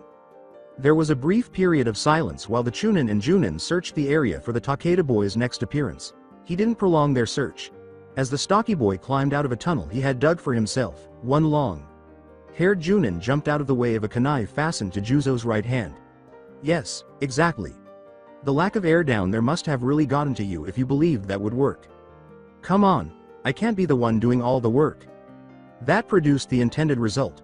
This time, however, some of the Chunin just struck with their fists rather than throwing weapons at him. Yes, I did request it. All he could do was leaps and bounds, a somersault, and a dodge here. Hurry up, everyone participates. Juzo was soaked in sweat and beaming like a crazy person by the time he had performed a small acrobatic circle around the testing area. Hey, enough with chasing my tail, it gets tiring. The stocky boy spat a curse and slammed his hands to the floor again. Chase this. Fortunately, his current target was the same long-haired Junin he had almost stabbed. There is not much chakra left, make it matter. It didn't. The woman sniffed mockingly and gracefully flipped herself backwards in a graceful somersault, avoiding the tiny hole that opened where she'd stood, judging from the curves beneath the Junin's loose clothing. Juzo laughed, much to everyone's bewilderment. Lady, I think it's time you went on a diet. The female Junin landed as soon as the stocky boy had finished talking, dragging the 10 surviving Chunin and Junin with her as she took a 50-foot circle of earth. Geez. You think I can only do it with my hands? That'd be a pretty sorry way to fight a battle.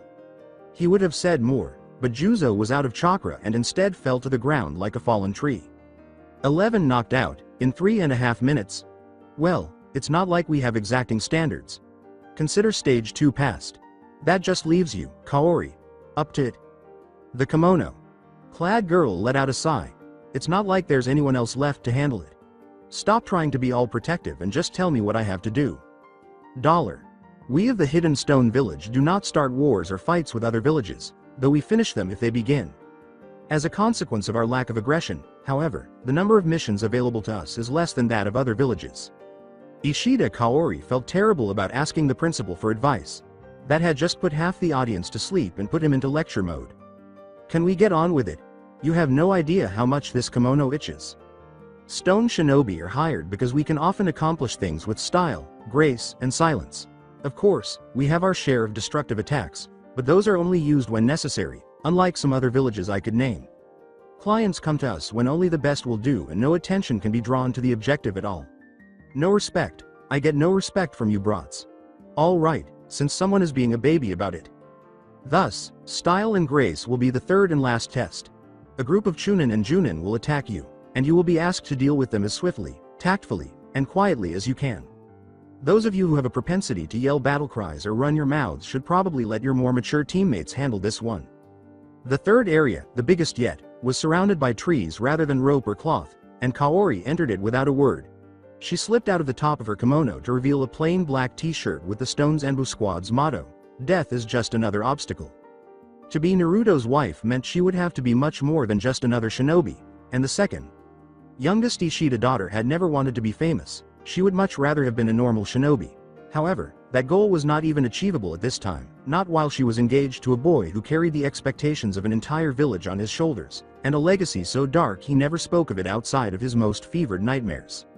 She had hated the idea, and him, for a long time, and Naruto still remembered the one and only time Kaori had shown her hatred. Luckily for her, he had assumed that she was just flaunting her bloodline, and Kaori had no illusions about what Naruto would have done to her if he had been aware of the true reason she had treated him like a bouncing ball. The blonde boy had been trained to be strong, even ruthless, since birth to control the demon inside him, and his training had only gotten more difficult after the first assassin had arrived to kill him for being the only son of the Tsuchikage. Her mother had told her that only Naruto's training and instinctive reflexes had prevented him from having his spine severed by a hidden grass spy, and after hearing that story, her problems had seemed very trivial. Of all the things that could have changed her opinion of him, a scar had done it. It was a simple knife wound across the back, one that she had almost missed when he changed out of his practice GI one day. Ishida Kaori was not about to let herself be the one who left her own cousin to that kind of fate, whether they were actually related or not. Naruto needed someone to share the pain and the burdens with, despite his bluster and outward toughness. To live a life like his, where he was constantly unable to relax, even sleep some nights, and was feared for something he had never asked for. Knowing that an entire village still probably wanted him dead would drive him insane. We're 10 years old, so it can wait. In addition, the sooner I get him out into the field and pass the test, the sooner I can get Naruto away from Grandpa and his ideas about women. Kantaro was by no means as accepting of gender issues as his son, and the sooner Naruto realized that Akunoichi's place was not back at home away from the front lines, the easier it would be to work with him without him constantly trying to protect her. Kaori had to admit that it was enjoyable to let her fiancé handle all the work occasionally, but too much of that and she'd be like most other academy girls, lusting after a buffed-out boy while ignoring her own training. Another girl with pink hair sneezed from half a continent away. It was a good time to remind Naruto that she was much more than just his future wife. Grandpa and Mom want me to be a good little doll. Unfortunately, Naruto will end up with a girl who isn't afraid to kick the shit out of him if he gets out of line. As it happens, Kaori had been happy to see Juzo take the second test, which for years had involved showing off jutsus in one way or another. Previously, the test had involved how many watermelons you could blow up in a single attack, but now it was all about style and grace. When his fiancé spoke up, the Tsuchikage's son slapped a hand to his forehead, saying, "I do not know this girl." Naruto watched, shivering slightly at the strange expression on Kaori's face. Oh, hell. Girl power mode again. I should have just slept in. What's the delay? You apes, hurry up, do you wish to live forever? As someone who grew up under the most macho Tsuchikage in Stone Village history, you can say all you want about male stone shinobi, but you can't call them cowards. Half of the 10 gathered against Kaori charge. By this point, the red-haired girl wasn't even glancing at them, instead focusing on the seals her hands were forming.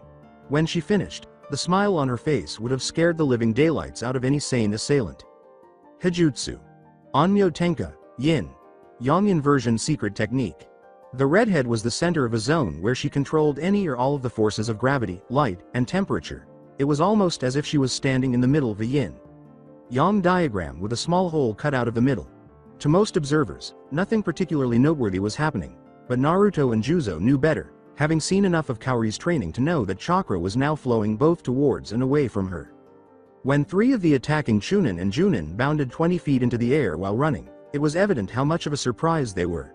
A second later, they fell to the ground rather awkwardly, as if an invisible hand had grabbed them in midair and slapped them down. Another group ran around behind Kaori and attempted a rear attack, but they were shivering and clenching each other as they emerged from a 40-foot distance circle of pitch black darkness. Juzo laughed and opened his eyes. She's doing that thing called freezer in the dark. I'm not playing around today. They really picked a bad day to challenge her. When Aunt Mana forces Kaori to wear a traditional outfit, even Gramps observes his actions around her. The burly boy gave a snort. The day you marry her, she will go all Gojira on you because you have to wear all that bridal stuff on top of the formal kimono. So you'd better have that suit of armor ready. In the history of the village, you will be the first man to spend his honeymoon in a hospital bed. See, that's what eloping is for. My ass. How many of the Earth country's girls recognize you from the gossip magazines? You would be inundated with fangirls as soon as you left the first farming village. Naruto trembled. Avoid reminding me. I might as well have been reading one of those jacked up doujinshi when I last saw one of their fan club magazines. I spent roughly 6 hours that day taking a shower. Talking about experience, Juzo muttered, how long do you think it will take for those Chunin and Junin to discover Kaori in the center of that dark spot and start throwing things at her? The flashing steel in the air caused Naruto to nod. Right about now, I'd say. Juzo scoffed. How long before she informs them that it was a bad idea? Also right on time. When the attackers came in person, however, each had to jump back, their own kunai and shuriken falling down from where they had been thrown into the air, but otherwise nothing happened, the dark area moving slightly and swallowing every thrown weapon that came within its range. The Onmyo Tenka had one tactical weakness, though, and that was that the area where the user applied an orb's power could not include the user herself. This rule applied both on the ground and in midair. Kaori's biggest weakness was that she tended to think only about land-based attacks, but if you were able to jump high enough and get far enough out of her line of sight, you could theoretically land right in the middle of her zone of control, in the eye of the storm, and then deal with her normally. As the red-haired girl hated to be reminded, she was a whiz with her orbs, but she had a ways to go in taijutsu.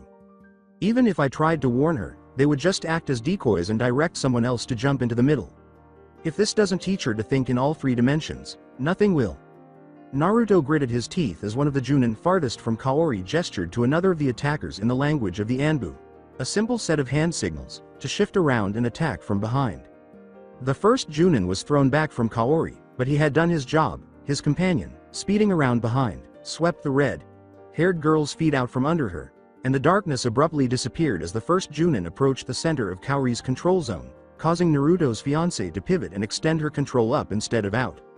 Any counterattack by either side was stopped by Magoichi. Enough. The candidate is not available.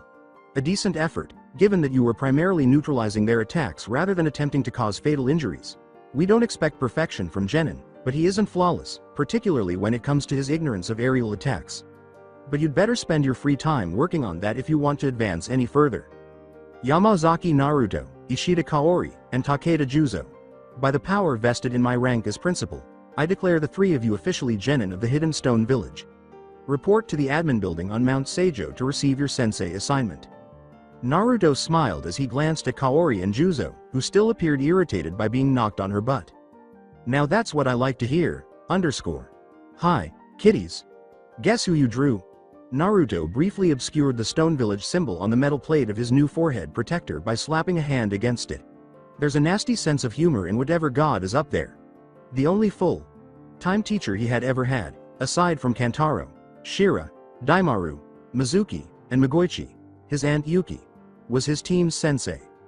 Yamazaki Yuki was neither unintelligent nor untalented. The youngest daughter of the fourth Tsuchikage would never have been a shinobi if she had been.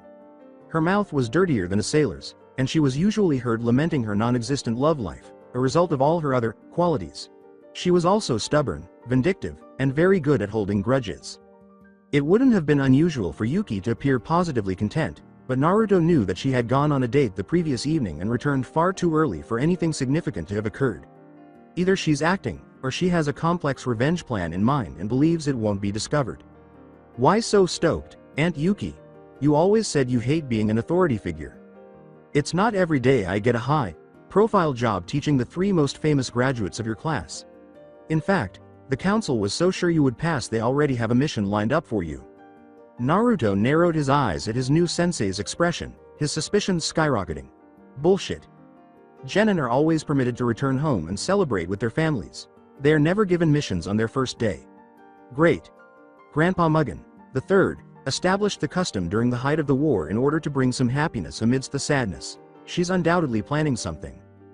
Based on their expressions, Kaori and Juzo either had a suspicion or were simply angry that Magoichi had dragged them off to work after they had grown weary. Leaning over, the stocky genin whispered to his teammates. What's so important that they would set us up right after graduating? I smell a rat. But then again, what if it's another test? You know, something the fourth set up to see if we're paying attention or too busy celebrating. We could be walking into another trap if we blow this off. Kaori gave a shrug. It's still bull, but he does have a point. Let's hear her out.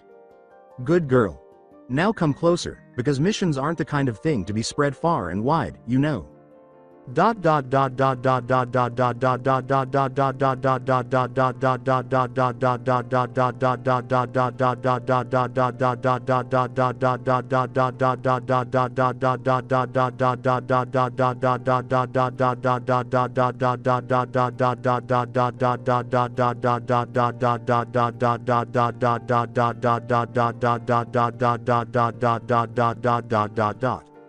Quote.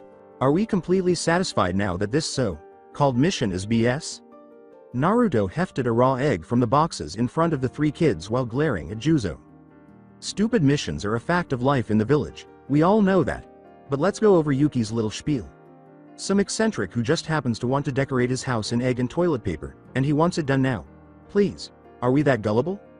With a strange expression on his face, Juzo looked down at the art supplies Yuki had left them. She did say it was a mission. Orders are orders. Kaori looked back at her fiancé and sniffed in disgust. Naruto, logic and the opportunity to cause mindless destruction don't mix in Big Boy's case. Don't waste your breath. Did you ever think the test was not to give in to stupid, irresponsible crap, Juzo? Has that crossed your mind? Does it matter? We've got an excuse either way. Have some fun once in a while. Just because you spent 10 years training with a guy who has a stick way up his rear end doesn't mean you have to be the same. That somewhat irritated Naruto. Having a whole city or nation of friends was not quite the same as having the trust of the village. There were benefits to being a student of Shira, Kantaro, and other shinobi, but having a great social life was not one of them. There were moments when he wished he could just be a typical boy. To be free from the memories of his exile, from the leaf, the weight of the Yamazaki name, and the inner demon. Every now and then, it was tempting to just throw everything away, but for such a stupid thing? The devil with it, oh. When I'm in the boonies somewhere, gutting some poor sap and moving up the ranks to Tsuchikage, how often will I get to do this? You take the windows, I'll do the roof. Kaori, you've got the TP. And for crying out loud, don't anybody go breaking anything. We're gonna catch enough hell as it is. $.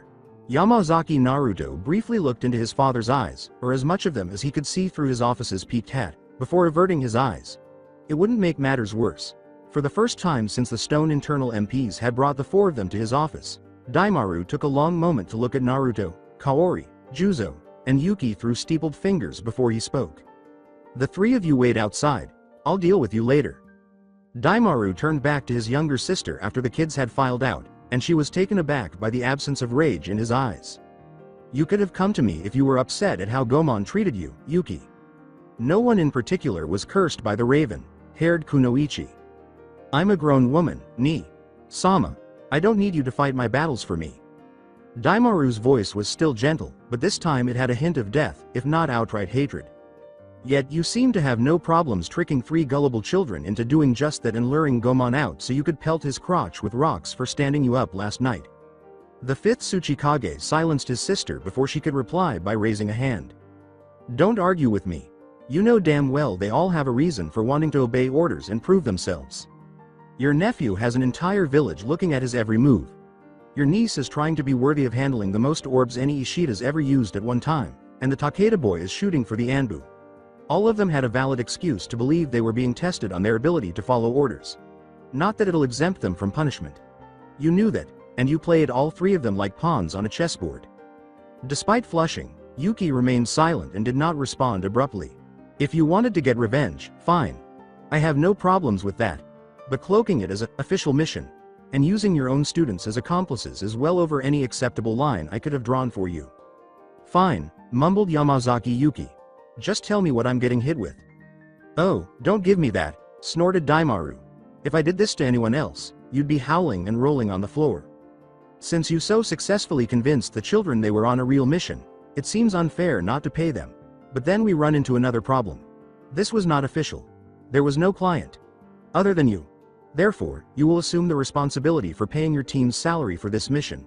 And if I ever hear of you pulling a stunt like this again, I will personally bust you all the way back down to genin and put you under Shira's command. Count on that.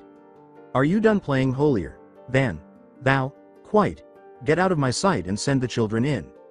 The blonde boy in particular was reluctant to look into his father's eyes as Naruto, Juzo, and Kaori trudged back into the Tsuchikage's office.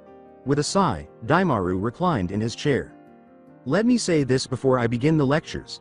You three have a good reason to obey your sensei's orders because of the fourth and principal Iguchi's history of after-hours testing, but I don't remember your academy training involving mindless, slavish obedience to commands.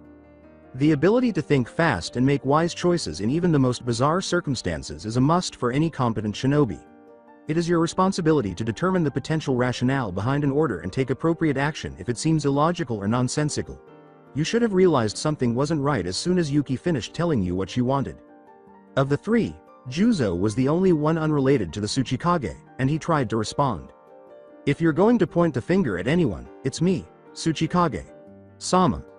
I informed them both that this was most likely a pointless test Yuki Sensei had devised to determine my Anbu potential. Nice try, Juzo, Daimaru remarked, but Kaori and Naruto have different ideas. They had the ability, and the right, to conclude that something was wrong and persuade you of it. You don't have to justify what you did. I was also a child once. I am aware that the temptation to get into trouble when you don't think there will be repercussions can occasionally be too strong to resist.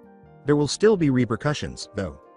The Tsuchikage went on, not receiving any outraged answers. As I previously stated, you had an excuse that will lessen your punishment for this one and only this one time.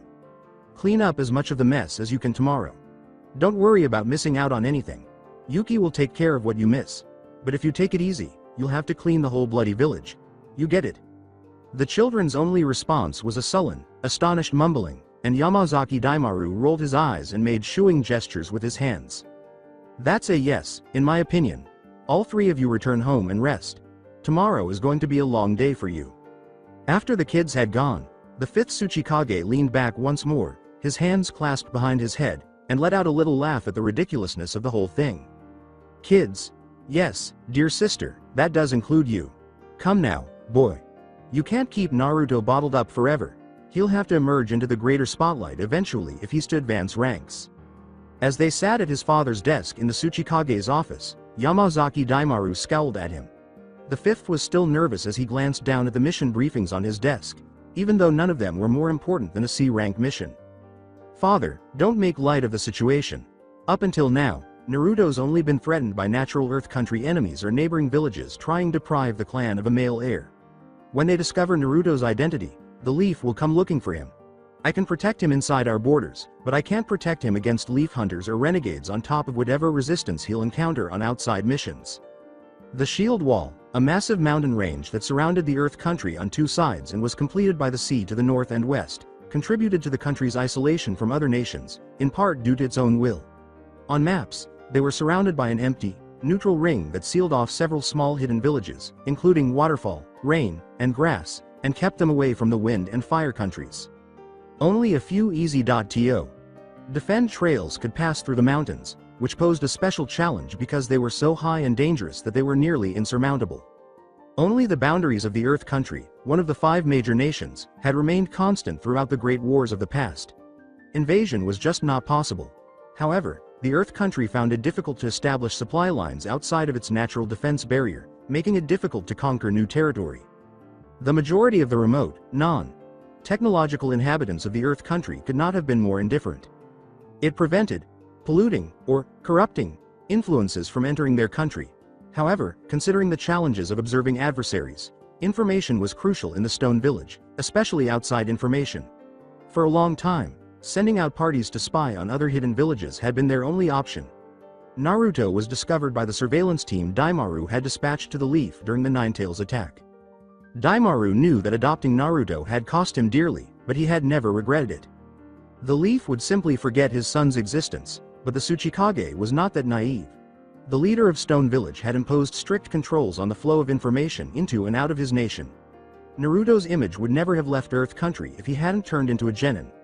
Rather, in an effort to compensate for the lost intelligence streams, the fifth had arranged an increasing number of missions on the border. It was helpful, but not very effective. The missions he had to complete were all outside the wall, a few on the Fire Country border, and one on the wind's constantly exploding border. They were undoubtedly persistent, but you couldn't say much about the Sand Village's intelligence. By sending missions to other villages and cutting costs, the Sand's daimyo came up with a variety of reasons to take out the competition. Kantaro alerted his son to the C-rank mission by tapping the Wind Country briefing. "If you're that uptight about letting him outside the wall, send him up against the Sand. They'll only be trying to kill him for sport, rather than being a demon's vessel, if that makes you feel any better." His father's twisted sense of humor was rarely appreciated by the fifth. This time was no different. "Any other mission, I would send him. But this one is more than just a police action for the Sagami City Magistrate. According to his intelligence, the smugglers he's been chasing are operating in both the Wind and Earth countries. If even one of our people goes over the border chasing these scumbags, the Sand will take no time pouring back over onto our side with some cockamamie excuse. It won't get them any territory or influence, but it will create casualties. Wasteful ones. Weren't you the one who always hated wasting resources? Pa. Any Junin worth their rank would know well enough to stay off the border and let the Sand authorities handle it. If the smugglers are bounding back and forth, it can only be because there's heat on them from both sides of the border. I'd agree with you, if any Junin but Yuki were Naruto's sensei. One insult, one moment of frustration, and she may very well give the Sand their excuse. I can't risk the safety of my son, or my sister, in a situation that tense. Daimaru, sighed the fourth. It's time she proved herself. She's barely made it into every rank she ever had in this village. If she can't handle even a politically charged mission, what will you ever be able to trust her with? The son of Kantaro was not convinced. You're telling me this? From day one, you've done the most arguing with her. Of everyone in the village, you've always had the worst opinion of her. Why the change of heart? The retired Cage gave his successor a direct look. It's true I don't think much of Yuki, but if I thought she was worthless, I would have told Magoichi flat out she wasn't to get anywhere near Naruto's genin team. All this time, we've given her things we know she's good at and can handle. That's no longer possible. She's got to show everyone that she's a true Junin, or else we look like we gave her the rank. Training your future heir sounded like a good test. A mission with political implications is an even better measure of her progress. In other words, shape up or ship out. The voice of the elderly shinobi was as frigid as the Arctic winds above the shield wall. I couldn't agree more. Smugglers? Isn't that more a B rank or A rank mission? Yuki seemed disgusted by her commands, holding them between two fingers. Daimaru indicated the paper in her hand with a shake of his head. Look for yourself. I had this mission vetted by our intel men in Sagami 4 times. None of the smugglers are shinobi, just thugs and bruisers. With the firepower of each Earth country posse sent to shut them down, if they had actual power, they would have had to use it by now. There is one thing. At the first sign of curiosity, Yuki's ears pricked. And that is? Intel says these guys are jumping back and forth between the Earth and Wind sides of the border. But the bulk of their time's spent in the Wind country.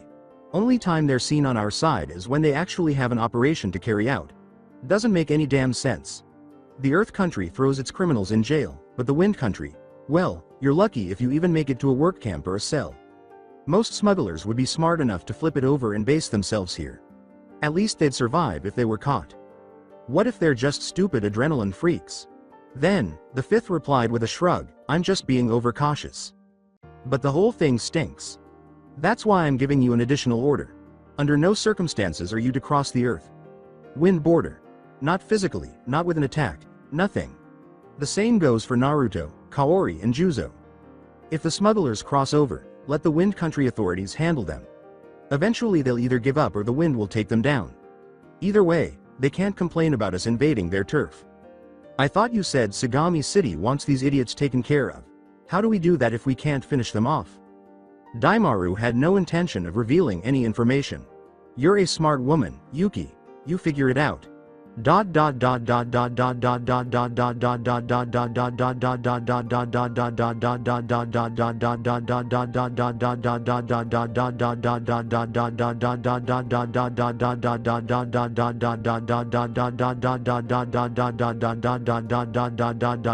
Question mark. If Yamazaki Yuki had one advantage, it was that she got up early. The Kunoichi had packed her 3 genin off on the road heading south, towards the border, just minutes after sunrise on the morning after briefing her team. Today, she said as they left the Stone Village's entrance, we've got an actual job to do. Sagami City is suffering from a rat infestation. These are special rats. Smugglers bringing all sorts of illegal black market goods into and out of the Earth country. Fortunately for us, they also operate in the Wind country. If we can chase them over the border, we'll let their authorities handle it. Juzo, who never shied away from a battle, doubted those directives. Yuki. Sensei, we've seen you fight before. Nobody ever gets off clean, or escapes. Why you turning yellow all of a sudden? After giving the younger boy a mental headshake, the Junin responded. We're dealing with smugglers, not shinobi. These guys don't have our training and power, so they're smart enough not to fight us straight up. Instead, they'll be running at the slightest hint we're coming. We won't be battling them so much as chasing them. And that means we have to be conscious of our environment when we're doing so. The Tsuchikage himself said none of us are to get anywhere near the Wind country border. That's all the sand would need to come and attack us for trespassing. Believe me, we don't need that. Juzo threw up his arms in disgust, annoyed by something in the Junin's voice.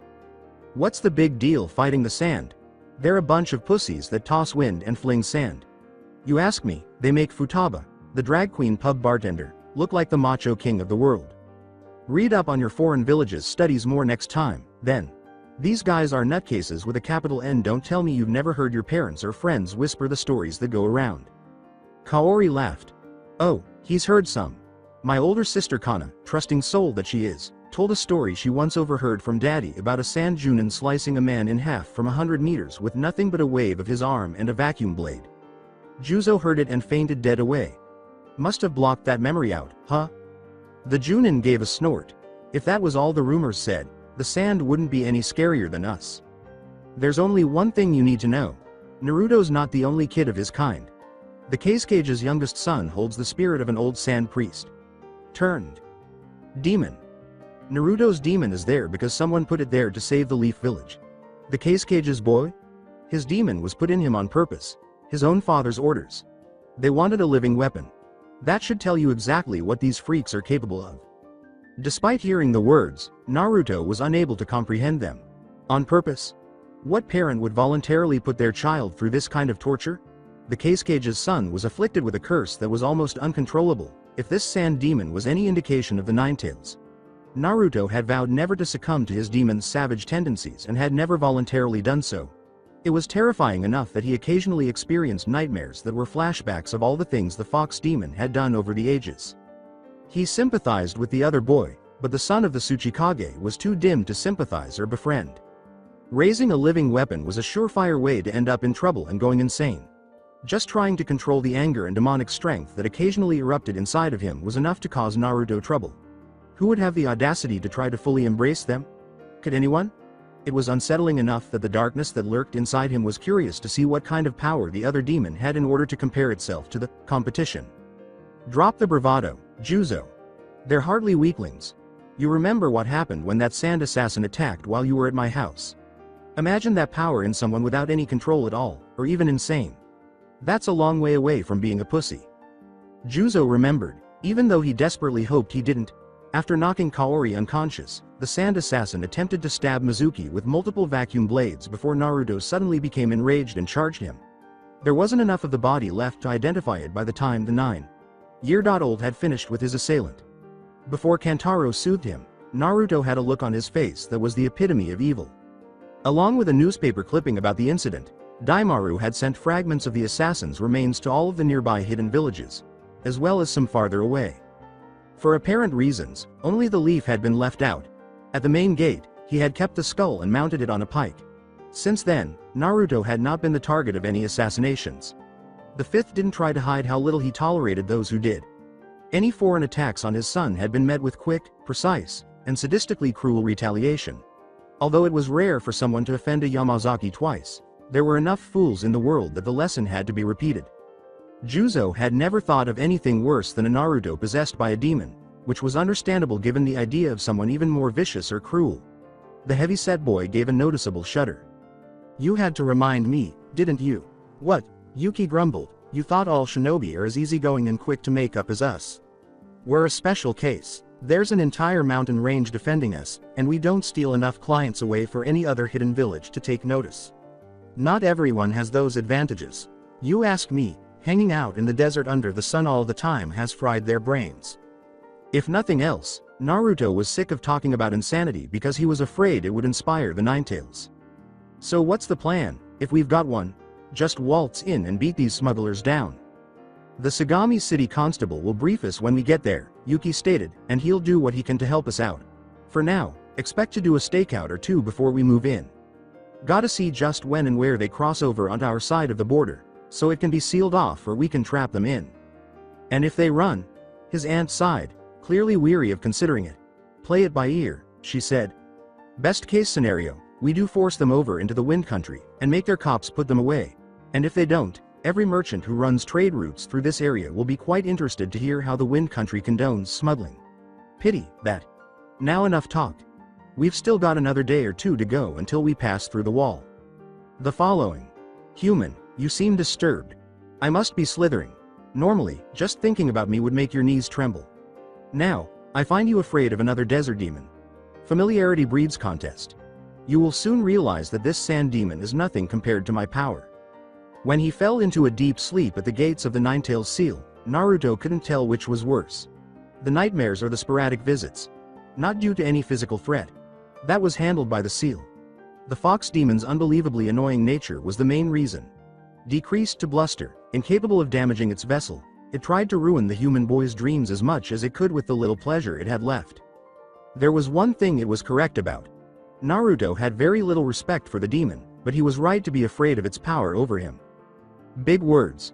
You can't even get to one lousy human and you're spouting off about beating another demon? Disgrace us all by calling Shukaku of the Sands a demon. Do you know who he was prior to acquiring his power? A priest? A cleric? Who is a fool? You're shitting me. How's a priest become a demon? The last time I saw the fool, a Tanuki lord had taken possession of his soul, making him insane. It is the fate of all you human idiots who think they can come to control and manipulate Makai's energies. Eventually, Makai controls them and corrupts them. Shukaku was no different. So you're saying whoever Shukaku is inside doesn't hold a candle to you? What do I have to fear from an insane badger as a full KYUBI? Not much of a demon, but a mere human cannot hope to stand against it, so you should be afraid. And so it all comes down to the same bullshit from you again. Embrace you and I can beat anything. Why do you run from the truth? The truth is the truth. Maybe because I've seen pictures of what you've done, or just because I feel like it, you fuzzy lunatic. Pretty much the same thing. Say what you want, man. You will need me if you are foolish enough to battle the vessel of Shukaku. Then, we'll see how far you can run. Its red glow vanished from view as the Ninetales withdrew into a sulk, as it usually did when Naruto began to ignore it. Naruto would have been grinning by now, but tonight was different. The son of the Tsuchikage was not. The reason for his lack of smile was straightforward. There was a high probability that the Ninetales were speaking the unvarnished truth this time. His first mission outside the shield wall suddenly seemed very threatening. He made an effort to relax. They must have taken the same precautions as the Tsuchikage had with Naruto, such as keeping him near home for a while. If the other boy was Akage's son, what use would he have tracking down helpless smugglers? The more he considered it, the less Yamazaki Naruto felt reassured. Up until now, his life had defied every rational obstacle. It seemed to the blonde genin that the demon vessel from the sand would be no exception.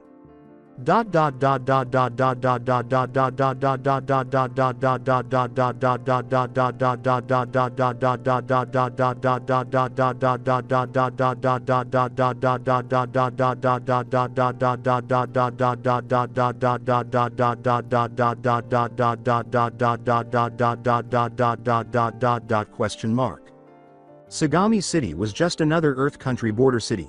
Its streets were haphazardly constructed, with buildings that had no rhyme or purpose. The buildings themselves were arranged like a patchwork quilt, with asphalt and cobblestones, old and new. They were merely there to meet whatever new need its people could come up with.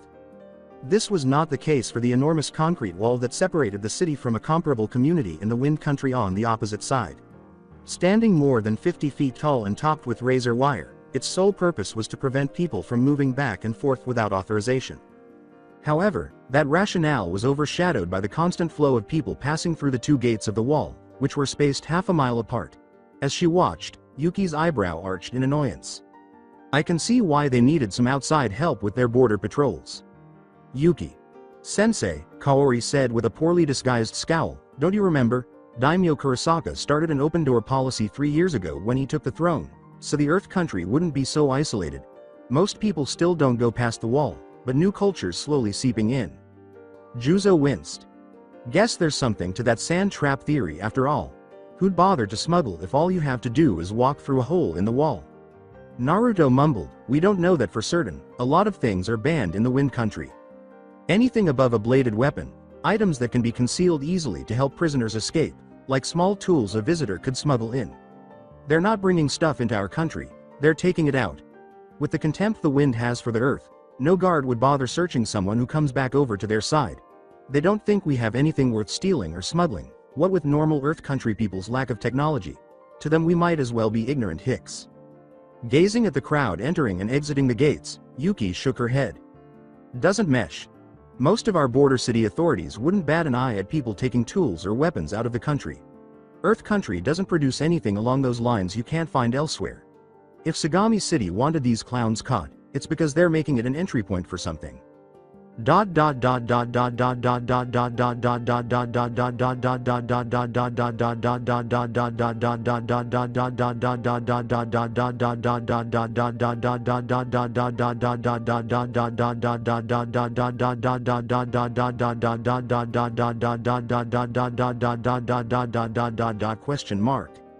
Contraband, if you must know. They're bringing large quantities of narcotics, technology with high pollution quantities and assorted other banned items. Murayama Sosuke, the chief constable of Sagami City, had the same gruff appearance as his hometown and was just as irritated as Yuki had anticipated. Chief Murayama, like the majority of frontier lawmen, did not enjoy being in charge of a case that he was unable to resolve on his own. His explanation was not accepted by the genin. And what would they get paid with? Last I checked, the Earth country keeps all precious metals and gems within its borders. Nothing of any value gets anywhere near the borders unless the daimyo approves, and anything that does go there is escorted by stone. Nins. You'd be surprised, actually, complained the constable, because they want crops.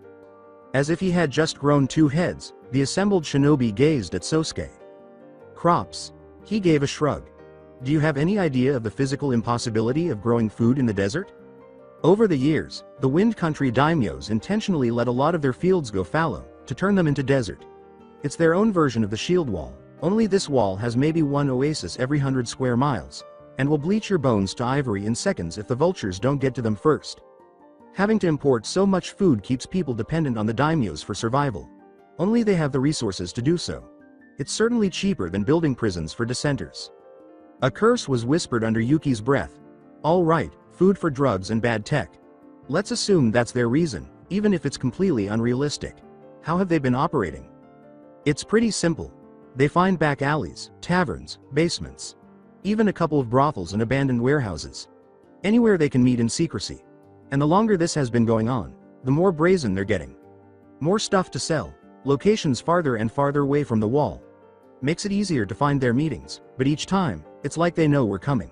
They're half out the door by the time we even arrive. Could it be an inside job by your men? It seemed possible, but we've only got 5 deputies. I asked Stone. Nins passing through to watch them where possible. None of them have gone anywhere near a smuggler. If I didn't know any better, I'd say these slimeballs are getting scouting and advance intel from shinobi of their own. They don't do any fighting for them, but letting them escape is problem enough. Well, Juzo murmured, safe to say the sands involved in this trap or not ain't clear, but their fingers are all over it. Sure explains why they're acting so tough when they ain't got any power of their own to speak of. How we gonna move? First, Sosuke whispered, you'll have to get out of town. Juzo took a second look. Say what? We fight by retreating? Yuki dismissed her student's irate query with a wave. I know what the chief's getting at. If sand nins are supplying the smugglers with intel, they have to have noticed us coming into the city. If my Junin robes didn't do it, our forehead protectors would have. They see us here, either there's going to be a fight, or they back off until we get frustrated and leave for real. Naruto glanced at the Sagami city map hanging on the wall of Sosuke's office. So let's say we wait outside the city, in the forests closest to the wall.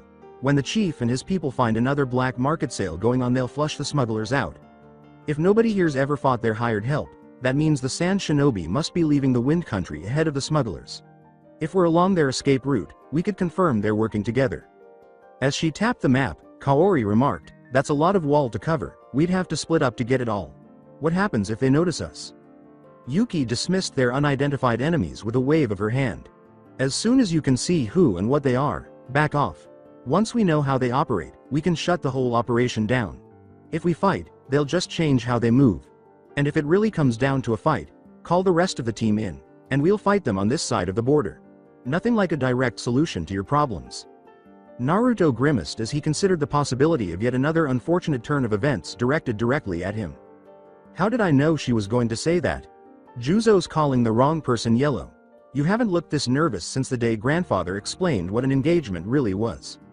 Kaori landed on a nearby bough as Naruto turned from his position atop a pine tree. The girl had always been direct. Just thinking. I never ran from a fight in my life and you know it. You, thinking? That's never a good sign. Kaori realized there was more going on in Naruto's mind than just thoughts when her betrothed failed to reply. He is ruminating. He doesn't brood. Naruto has previously defeated assassins and faced a challenge that would make grown men crack. He's never been frightened by anything. Want to talk about it? His answer wasn't very useful. He's out there. I don't know how I know, but I know. If you're out to piss me off from frustration, you're doing a great job. Mind clearing things up? That sand kid. The one with the demon, like Aunt Yuki said.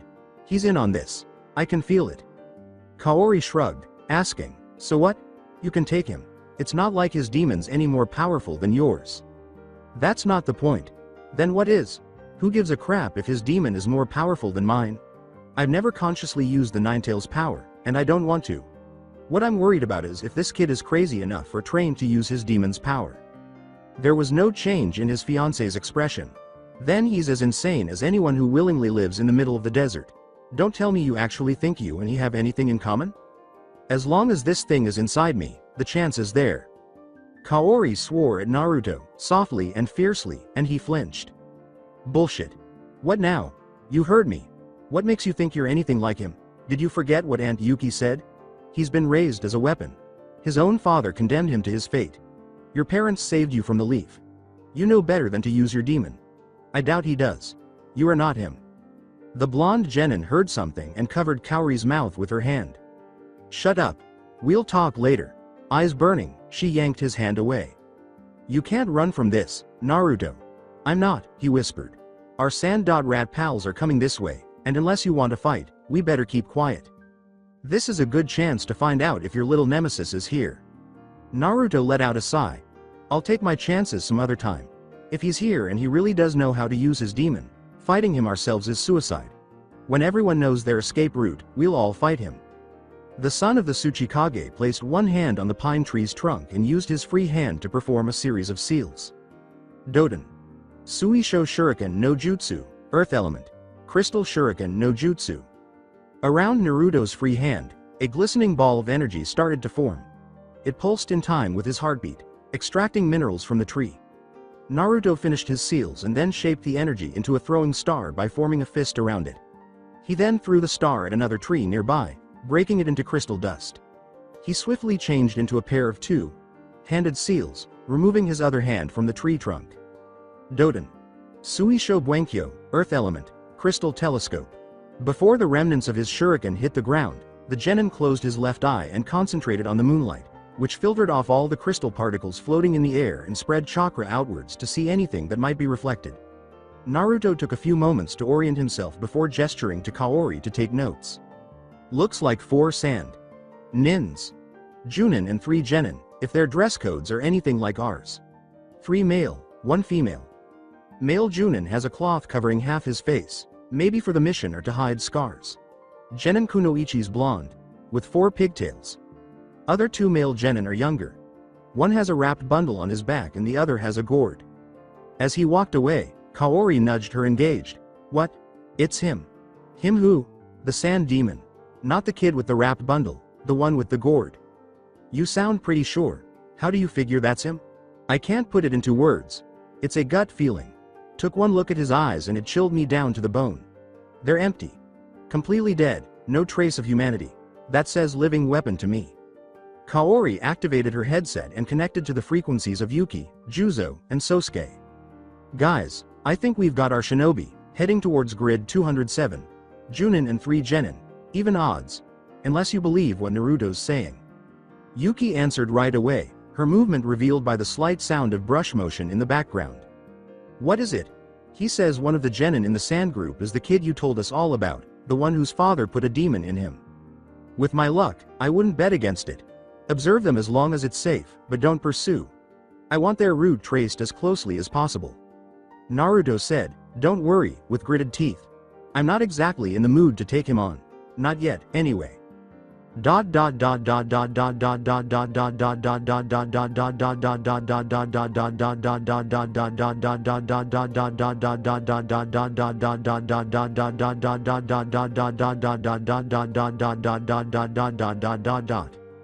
Yuki sighed and traced 2 red route lines on the border area map.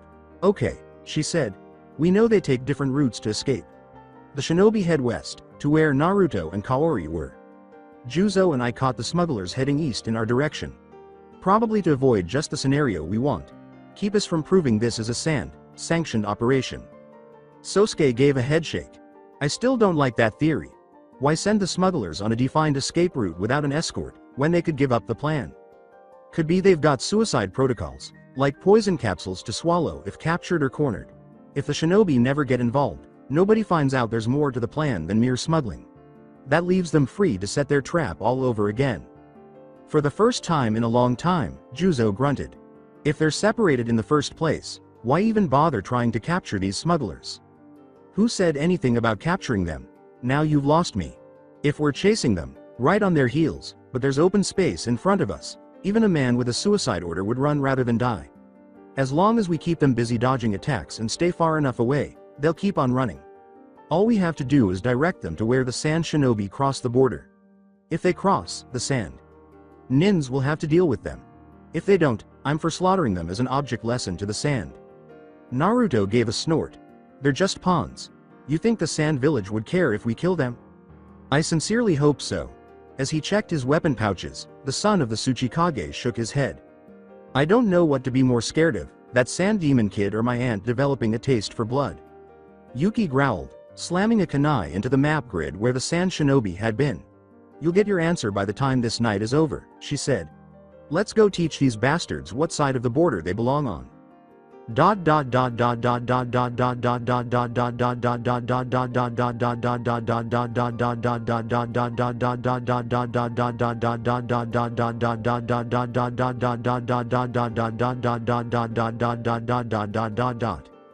Get back here, you pimples on the ass of humanity. I'll rip your balls off and feed them to the dogs. Glancing over at Kaori, Naruto winced as Yuki's scream ripped into his ears through the headset. Are we completely sure she's only going to chase them? Do you think you could stop her if she tried otherwise? Probably not. As they approached Naruto, Kaori, and Juzo's hiding spot, the sound of crashes, grunts, and muffled curses reverberated through the forest. A few seconds later, Yuki's screams could be heard once more. Doden.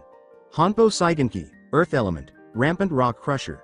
Running full tilt for the border, 5 men in tattered clothes burst through the brush close to the 3 genin. A few seconds later, Yuki slammed her hands against the ground and charged out after them. 2 boulders shot up from the points of impact in retaliation. The Junin rose quickly and slapped one hand each against the boulders, causing them to explode outward in the direction of the smugglers who were running. Or, if the explosion had been aimed a few inches higher, they would have. As it was, the smugglers and the genin waiting in the wings were both covered in dust and dirt from the impact of the smaller stones.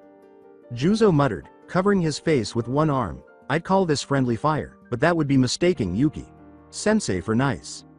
Through her shirt collar, Kaori whispered her own answer. Just feel lucky she's aiming low. Serizawa Goemon got the full impact and you saw what it did to him. Serizawa Goemon's a moron who must have lucked into Chunin rank. Who else would be dumb enough to stand Yuki up on a date? With caution, Naruto held up a finger in case more rocks were approaching. One man's stupidity is another's self-preservation. Sides, he was so pissed we egged his house he forgot to put on the standard anti-Yuki protective cup before coming out. That's his problem. Our problem just ran past us. Move. Juzo pulled a kunai from his pouch and stood up from a prone position. 5 seconds and she's already out of eyesight. How come she never moves this fast at home? When was the last time someone in the Stone Village gave anyone else a shot at consequence-free violence? What about when that pop star Tomoyuki came to town? I said consequence-free. No idol can withstand a fangirl stampede. Not in one piece, anyhow. Naruto prepared his weapons and took a moment to clear his mind, focusing on lighthearted conversation. It's preferable to being cautious, waiting for a disaster, or worse, wearing a sand forehead protector. The same was true of motion. It was easy enough to lose yourself in the process of moving forward. He soon found himself standing atop another pine tree, gazing down across the border where the forest gave way to scrub, then desert. Yuki sat on her own tree, her weapons bared and her teeth gritted. The smugglers were standing beneath them, motionless like prey in front of the 4 sand shinobi. First to speak, the stone Junin's words were brimming with sarcasm. My, what perfect timing. Seems your citizens ain't content just screwing up their country. Now they're bringing loads of crap over into ours. Much obliged if you'd handle their punishment. I'd hate to ruin a perfectly good 2-day-old manicure. Even though the other Junin's face was partially obscured, Yuki's impudent greeting caused a surge of crimson that Naruto and the others couldn't have missed. His teeth were clenched as he spoke. You have our gratitude for cornering this scum. They will be dealt with. Yamazaki Yuki didn't fall for his phony politeness. Good. You can repay the favor by dispensing your justice on the spot. My team's familiar enough with what you people call the law. They won't be too shocked. The other shinobi barely maintained his composure. Surely you do not mind if I take them a bit further into our territory? I doubt the Earth country would appreciate blood being spilled into it. Yuki spit out, suit yourself, as long as they're dealt with, now. Kaori muttered a question as the sand shinobi marched their prisoners into the desert. Sensei, is it wise to let the sand nins take the smugglers out of earshot? The woman with the black hair sighed, doesn't matter. They know we sniffed out their plan and we didn't fall for it. Sagami City won't be getting any more smugglers for a good while. Should we go? No, I promised Constable Murayama I'd see the smugglers pay for their crimes.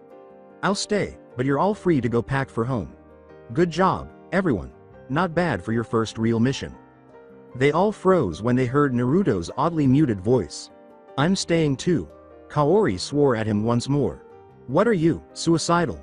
No, I'm tired of running scared from something that hasn't even shown itself yet. With a dramatic sigh, his fiancée leapt back into the tree next to him. Your funeral. With the sand demon right in front of him, Yamazaki Naruto's eyes blazed with icy rage. Not now, not ever. We did everything we were ordered to, Master Baki.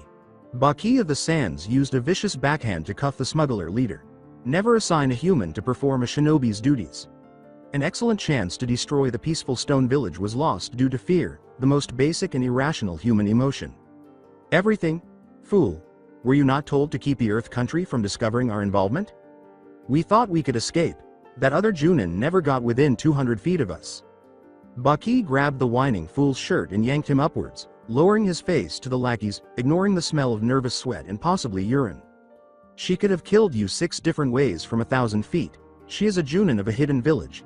If you thought you could escape, it was because she was letting you escape. And being the half-wits you are, it worked to perfection. Now all that is left of the case cages perfectly plotted operation is a ragged group of bunglers waiting to be judged for their crimes. Baki turned to go, dropping the leader on the sands to stare at them in horror. Gaara. Finish them. 10 seconds later, a quarter of a mile away, Yamazaki Naruto felt Kaori's hand tighten on his shoulder, but he couldn't tell if it was out of fear or sympathy. He watched what little faith he still had in the goodness of people run away in gibbering panic. Juzo threw up what was left of his dinner, looking as white as the bleached sands. With disdain in her eyes, Yuki spat and folded her arms. Living weapon is too good a name for it. Subsequently, the sand nins vanished, leaving behind only a slowly spreading crimson sea that seeped into the dunes.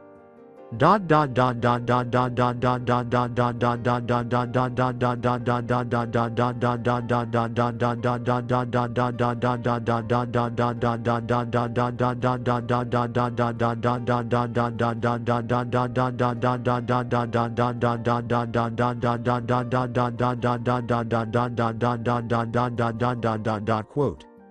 A while later, Kaori emerged from the Sagami Inn to find Naruto once more perched in a tree, idly gazing at the moon. She sniffed as she made her way to the tree's base. What happened to the Naruto from a few hours ago who was so confident? Still there, he whispered to me, just wondering what he got himself into. That's wuss.sa, not confidence I hear. You call it wussy. I call it being rational. It's one thing to be confident about the unknown. It's another to rush blindly into the embrace of a demon. What are you talking about? Softly landing on the balls of his feet, Naruto jumped down from the tree. That kid isn't going to stay inside the wind country forever. Someday, when they think they've got him trained and under control, they'll let him out. And when that happens, people are going to die. A lot of them. I catch enough flack for having a demon in me. I'm not gonna be tarred with that brush again because some maniac can't control his demon. You're not an anime superhero. You can't go protecting everybody from him. I'll settle for protecting our family and our village, but to do it means I'll have to harness my demon. So forgive me if I don't just jump up and yell, "Take me now, furry nutcase." You know that means the leaf is going to find you. Is that something you want? In the moonlight, Yamazaki Naruto's eyes turned a cold, icy sapphire. People have been trying to kill me for years and failing. I don't owe any of them the gift of mercy. Kaori cast a resigned glance at her fiancé. Now who's tarring who with a broad brush? When someone from the leaf shows me why I should care about them, Naruto yelled, I'll care. Until then the only thing they'll get from me is a boot in the ass.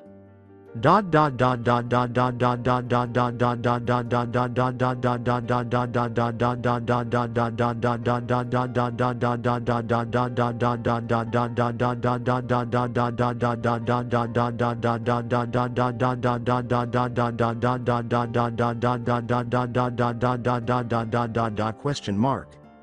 The third Hokage was chilled by a chilly wind that caused the leaves of the trees around him to rustle. The elderly shinobi felt as old as the rocky face that was carved into the mountain above him. I had all the strength and confidence in the world to support me when I stood in the face of great evils. However, that was too long ago, and there were too many difficult decisions to make. There was another face on the mountain beside his, its young features set in stone. Sometimes, Arashi. Sometimes I wonder whether it's you or me that's better off when everything's added up. Remorse was a waste of time for the third. There were already too many responsibilities, people, and missions to assign, and not enough time to waste. He has been standing in front of the monument to the dead, which lists all the names of the fallen, at the end of each day ever since he returned to office. His presence there was absurd, to be honest. The onyx stone had never been engraved with that one name, the life he most wished to have lost. Naruto Uzumaki. One life, impacting countless others. Hitaki Kakashi was so distraught that he had permanently covered his face with a phony joke to hide his shame when he returned to discover nothing but a bloody patch of ground. The third was caring for a grandson while another had been left to perish. Then there was the woman who had been virtually silent every day for a decade, and who knelt at 2 graves before him. She had been the epitome of what Leaf Kunoichi wanted to be. Kazama Arashi's wife, the fourth's heir, was a determined and capable Anbu commander who carried the naginata that each Kazama's bride was given. That life had disappeared in the course of one night. When Suzuno awoke from her hospital bed, she discovered her newborn son gone and her husband dead. The village was aware of the consequences of their hysteria by that point. The third had maintained order, downplayed their involvement, and made up a tale about an attack on the hospital. He didn't have to bother. Any justification would have been equally effective on a grieving mind. Suzuno's own clan had been left to deliver the ultimate insult. Her own grandparents had brought her, still silent, into the arms of Yamanaka Inoshi because they had no heir and were frantically attempting to maintain the prestige of the Uzumaki clan. It didn't matter at all that his childhood crush, which lasted into adulthood, was one-sided. The fact that Suzuno refused to talk to him and hasn't done so in a decade was also forgotten. Life continued. The important things were clients and missions. A girl child with hair as blonde and radiant as her mother and half-brother was born as the mutual heir of Yamanaki Inoshi and the late, unlamented Uzumaki elders. Whether Suzuno had gained anything of her own was still up in the air. For a child of a member of the Ino Shika Shotrio, Ino appeared to be well adjusted. It was a minor triumph, but it was one nonetheless. The closer the silent tableau of each day drew, the more he longed for such small moments of happiness. It never changed. He was at the monument, she was at her graves, and the secret of Naruto's unknowable fate died before he could say it. Telling her would only be another betrayal, acknowledging that her rights had been violated in order to maintain harmony. Besides, with that naginata strapped to Suzuno's back, what reason could he possibly have to tell her anything? The slender blonde was definitely not going to give it up. He thought that the last gift from her first husband was what kept her sane. The third bowed his shoulders in silent self-reproach at the idea that they could say this about a woman who had a living child. She practiced the Kazama Ryu's forms every day after visiting the graves of Arashi and Naruto, suggesting that she at least drew strength from the weapon. Maybe she was transported to a more joyful period by the well-known katas. However, it could have simply been a means of quietly exacting revenge on the living and the dead who had wronged her. The old man was afraid of the response and had never ventured to ask responses. He had so many unanswered questions. He longed so much to find them all. Never mind that the ultimate solution to Naruto's fate might be the very thing he feared most, the simple fact that a corpse is buried. The child would still be put to sleep. And regardless of where he was, it would be greatly beneficial if the boy were, by some chance, still alive. However, 10 years had gone by and the elderly shinobi still didn't know. The third Hokage turned to depart, whispering an unheard goodbye to Suzuno. Tomorrow, he would see her once more. He would accompany her on her quiet journey, making amends for a silent woman's grief, until their shared question was resolved. You've done it, Tsuchikage. Sama. The thread of the sand is finished and their demon sealed. With a dismissive wave of his hand, Naruto stood on a cliff overlooking a flaming crater. Nah, only way to end a threat is to wipe it out. That ain't what we do, and these guys don't deserve that. And demons, well, you can at least hope the thing stays sealed for a while. Humans don't have much self-control around absolute power. Does that mean I should be afraid of you, husband? He turned to see Kaori walk up, her Junin robes, which were a little worn out from fighting, following her. The Tsuchikage gave his wife a dazzling smile. Only if you want to be. As blunt as ever, the red-haired Kunoichi snorted. That happens too much as it is. You know you love it. She extended a hand to his face. Mom always said I had no self-control. She then gave him a nose pinch. Huh? The genin of the hidden stone, Yamazaki Naruto, woke up from his dream to find a big crab pinching his nose with one claw. Azusa. Nisama. You are so dead. Yamazaki Mizuki was scrambling eggs for breakfast and didn't even look back. A blonde adolescent girl, with a crab in her hand, hurried past the kitchen door and peered in for a moment. Mama, I wasn't here. Then she was off once more, with a voice still half a floor above her pursuing her. Kaden, the wife of the Tsuchikage, sighed. Yamazaki Naruto, no jutsu in the house. The voice of Azusa came back. Naya, big bad ninja. No jutsu for you, try this. Yamazaki Azusa, no kanai or flying animals in the house. The youngest daughter of the Yamazakis returned to the kitchen, dropped the crab, and pouted as she flopped in the chair. Well, what's the point if you can't even use that? Mizuki looked at her daughter impatiently. I asked you to wake your brother up for breakfast, not take him to the zoo. Yeah. Naruto exclaimed as he entered the kitchen, his hair tousled to one side. What Mom said. You didn't say how to wake him up, he never hears the alarm clock anyway. I do too. Is it my fault all? Nisama always sneaks in and changes it to later? Mizuki set down her spatula and looked at her kids. Naruto, what have I told you about stupid excuses? The genin obstinately crossed his arms. Who said it's an excuse? I caught her just last Tuesday. She says it's important. She needs all the beauty sleep she can get or else her skin looks all blotchy and fancy. Pants Dr. Akaji will think she's ugly. Honestly, she doesn't even sleep on the same floor as you do. With a chuckle, Azusa brushed her bangs away from her eyes. Oh, you didn't know, Mama? Our Lady Aoi is ever so sensitive. If I let off a fart it's like doomsday has arrived. Gods forbid stick. Ass Dr. Akaji should think she comes from a family full of heathens and savages. In keeping with Daimaru's dislike of the commonplace, all four of the Tsuchikage's children marched to their own rhythm.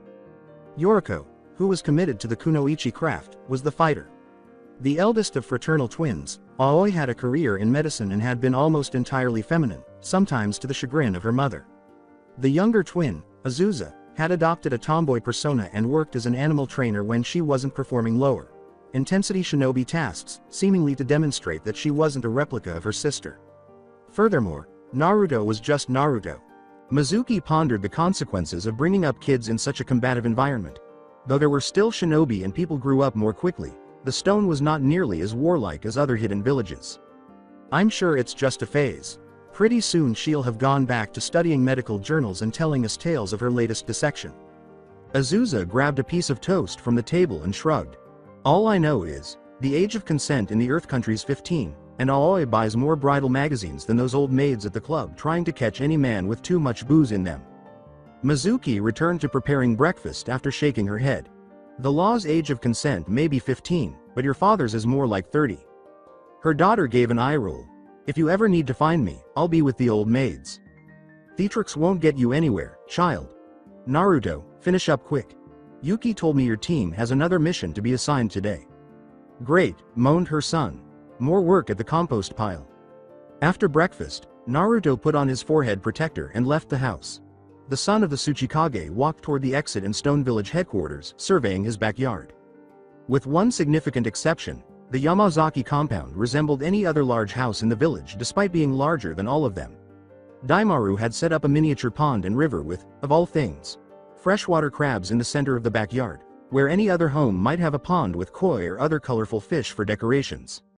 When he first married his wife, the Stone's leader had been doing everything in his power to prevent her from getting too homesick and missing the ocean, but it had cemented his reputation as one of the most bizarre shinobi in the village.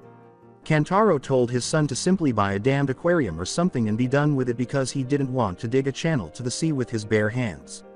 Yoriko was living evidence that Mizuki had valued it anyhow. Naruto sympathized with the sentiment, but he sincerely hoped Kaori wouldn't desire such an extravagant wedding. To be honest, how was he supposed to surpass his father's gesture? Not that he wouldn't do it. Yamazaki Naruto had a difficult life, according to the villagers. Occasionally, it wasn't for the reasons they may have assumed. So what fun-filled job have you stuck them with this time, brother dear? While Daimaru shuffled papers on his desk, awaiting the arrival of his son's team, Yuki relaxed in her chair. With a shrug, the fifth indicated a chair close by, where Kantaro was reading a back issue of Shinobi of Fortune magazine. Ask Dad. It was his idea. I'm sorry, my memory must be fried. I thought you were supposed to be the one in charge here. Hey, said Daimaru calmly. It sounded creative. Beats hearing you bitch at me for assigning your team to. What was it again? Oh, right, shit duty. Well, what else would you call raking and sorting the village compost pile? The fourth gave a snort. I call it something you got paid for. If you like, I can find you a real job and assign Shira to look over Naruto and Kaori. After muttering something, the stone Junin fell silent for a very short time. Well, do I get to know what this creative mission is? Don't worry, you'll enjoy it. Standard C-rank diplomatic mission. Out loud, she questioned, that's creative? It is if you're going to be envoys to the hidden waterfall village. Yamazaki Yuki snapped her head around to face her father as she sat bolt upright. Daddy, are you completely insane? You want me to take your grandson and Juzo into the middle of Shota.con City? They're not that bad, snorted the older shinobi. Honestly, one tabloid publishes a stupid story and everyone piles on. Yuki let out a sigh. Not that bad. Have you two forgotten what happened to Tamayuki? Name sounds familiar. That pretty boy singer the girls are swooning over? We're swooning over. His manager got greedy and booked him a gig there. He hasn't been seen since. That was 6 months ago. She was given the mission briefing sheet by Daimaru. Dad might not have taken it into account, but I did. This is the last test for Naruto. Test of what? He's done everything you've asked of him, including all that ridiculous waterfall meditation. She received a blank stare from the Tsuchikage. Yuki, where is the Chunin exam being held this rotation? His sister took a few moments to find out, but once she did, comprehension began to sink in. You don't want to risk sending him to the Leaf. No, that's Mizuki, but if he can't go, that's 2 years worth of time he'll be cooling his heels here, doing routine stuff. She agreed to let me test Naruto before she'd even consider letting him out of her sight. The genin exam was the first test, and he'd have had to take that anyway. Running into Gaara of the Sand was the second test. The hidden waterfall is last. It's right on the border with the Fire Country. If their hunter.nin or just shinobi in general are looking for him, we'll know immediately. Naruto draws too much attention in this area not to be recognized. What if they do come after him? The fifth's eyes hardened as he fingered a stray kunai on his desk. I'm going to toss a carrier pigeon in with your equipment, one of the elites with flair, launch training. If you get attacked, dig yourself in and ask the hidden waterfall for help. We've got an alliance agreement with them and the Leaf doesn't. Then release the bird. There'll be at least 2 teams on missions nearby that have standing orders to drop everything and head to the hidden waterfall if they see the flare go off. Waste of time, mumbled Yuki. Think I can't handle a bunch of pussy hunter. Nins are a rogue. Or Naruto and the other kids, for that matter. Naruto beat off at least a dozen of them before he turned 9. He might have kept them off him, but he certainly didn't kill them, other than that poor sap who tried to attack Mizuki and Kaori. The voice of their father cut them off. They'll be fine, Daimaru. You forgot to tell them I'll be traveling with them on the way there, at least. The fourth's 2 kids turned to look at him. Daimaru let out a sigh. When were you planning to tell me? I'm retired, boy. When did I suddenly need to ask permission to take a vacation? A trip, the fifth's eyes were jaundiced as he gazed at his father. With his grandson's greatest obstacle approaching, the man who hadn't taken a break in over 2 decades now chose to do so. Although he didn't require anyone's consent to leave, the retired Cage was acting rather feisty for a shinobi who was supposed to be very strong on common sense. His words were a whisper, suit yourself, just don't go causing any international incidents. Now where's the fun in that? People making fun of Kaori's hair color caused her a lot of trouble. She received all the typical redhead treatment, from assuming she had a temper similar to her younger sister's to inquiring if she had dyed her hair. But for the moment, the genin was successfully matching her hair color to her face. Uncle Daimaru, are you trying to get him killed? Sending Naruto into the middle of all those old hags trying to paw him all over and teach him things. The fifth had already voiced his concerns, but now that the kids had come in for a briefing, he had a little more sparkle in his eye. That's what you're here for, isn't it? Just tell them he's taken. Ooh, that's it. You can look out for yourself. Juzo smiled and Naruto stared after Kaori as she wheeled around and stomped out. Just think, buddy, 5 more years and that's all yours officially. Lucky me, deadpanned Naruto. Thanks a lot, Dad. My advice, son, wear weights on the trip there. What the heck for? The fifth tapped the side of his nose with a finger. You're going to be doing a lot of running. Best to train up those legs, What was the family proverb? They served as the binding and gapping ties. His father likely had a reason for sending him to such a crazy place, just as he had a reason for telling him to meditate 3 times a week under a waterfall to sharpen his concentration against the Ninetales. Naruto only knew that, on average, the strangeness made him better off. Typically, it would be better to just let things unfold naturally. Let's continue the mission. So what are we supposed to do on a diplomatic mission? The hidden waterfall ain't even got a cage. No, Yuki said, but they do have a ruling council. All women. I do hear they're always on the lookout for a bigger presence of men on the council, but you guys have heard enough about the place to know why that'd be tough. Juzo laughed. Yeah, they'd have him stripped and drained before the first meeting ever started. If he were lucky, anyway. Now, just like the rain and grass, the hidden waterfall's a big part of our buffer zone against the sand and leaf. It's in our best interests to keep them friendly. Every few years, then, we've tended to exchange gifts, information, and sometimes even loaning out shinobi, all female, in our case. Apparently this year's gift is scrolls. When the gift was mentioned, Kantaro grunted. They ought to be honored to get that much. The last time we got a gift from them, they sent us fruitcakes. But I thought we found a use for those. If I'd wanted a paperweight that badly, the fourth grumbled, I could have grabbed a rock out of the river. With Yuki, Juzo, and Kantaro far ahead of him, Naruto ignored the last portion of the conversation and focused on the redhead girl who was still ignoring him. He couldn't understand why she was upset with him when his father had sent them on the mission, but it didn't help either. You wanna tell me why you suddenly turned into Kira today? Her eyes flashed dangerously as she rounded on him. Don't act like you don't know. I don't, and it's not an act. Do I look like a mind reader? With a sharp sigh, Kaori returned her attention to the road. Forget it, it's not like you'd understand. He took hold of her arm and she turned to face him with a calm expression. Try me. With a tone full of resentment, she ripped away from him. Your dad acts like I'm supposed to be your wife already, and that's simple compared to what Grandpa expects out of me. When the kunoichi saw Naruto shrug, her face flushed. They're adults. They do that. Who said ya gotta take it seriously? Who said I don't want to take it seriously? She responded. I just didn't want to do it now. I want it to be normal, at least until we get married. We know 3 dozen ways to kill a guy older, bigger and stronger than us quietly, and about 3 dozen more ways to do it messily. Ya call that normal? You know what I meant. Yeah, so what? No matter how hard they try to force us, we can't do anything until we reach the age of consent, which is 15. Even then, we have the authority to sign the marriage certificate to make it legal, so as long as we remember that, we can do anything we want. Besides, he muttered in irritation, if ya really don't wanna do it I can always ask Aunt Mana to switch Kana for you. In any case, she believes Kana is a better option. The older, more placid Kana consistently received the most compliments of the 3 Ishida sisters, and Kaori, if it were humanly possible, became even more irritated. It was an old trick, but it was sure to work on either of the 2 youngest Ishida sisters. She didn't. Hey, your mom is always like that, even though I tried to argue for you. To get her off my case, I had to beg and plead. Oh, really? Fortunately, Naruto was accustomed to handling irate girls. He already had 3 to survive at home, but the cunning expression in her eyes beneath the rage told him he had exaggerated once too much for his own good. Ah, hurry up. You are aware that you are my only girl. The cage's son is all that the other villagers see when they look at me. You are familiar with me and the furry thing, and as far as I can tell, you are not afraid of either.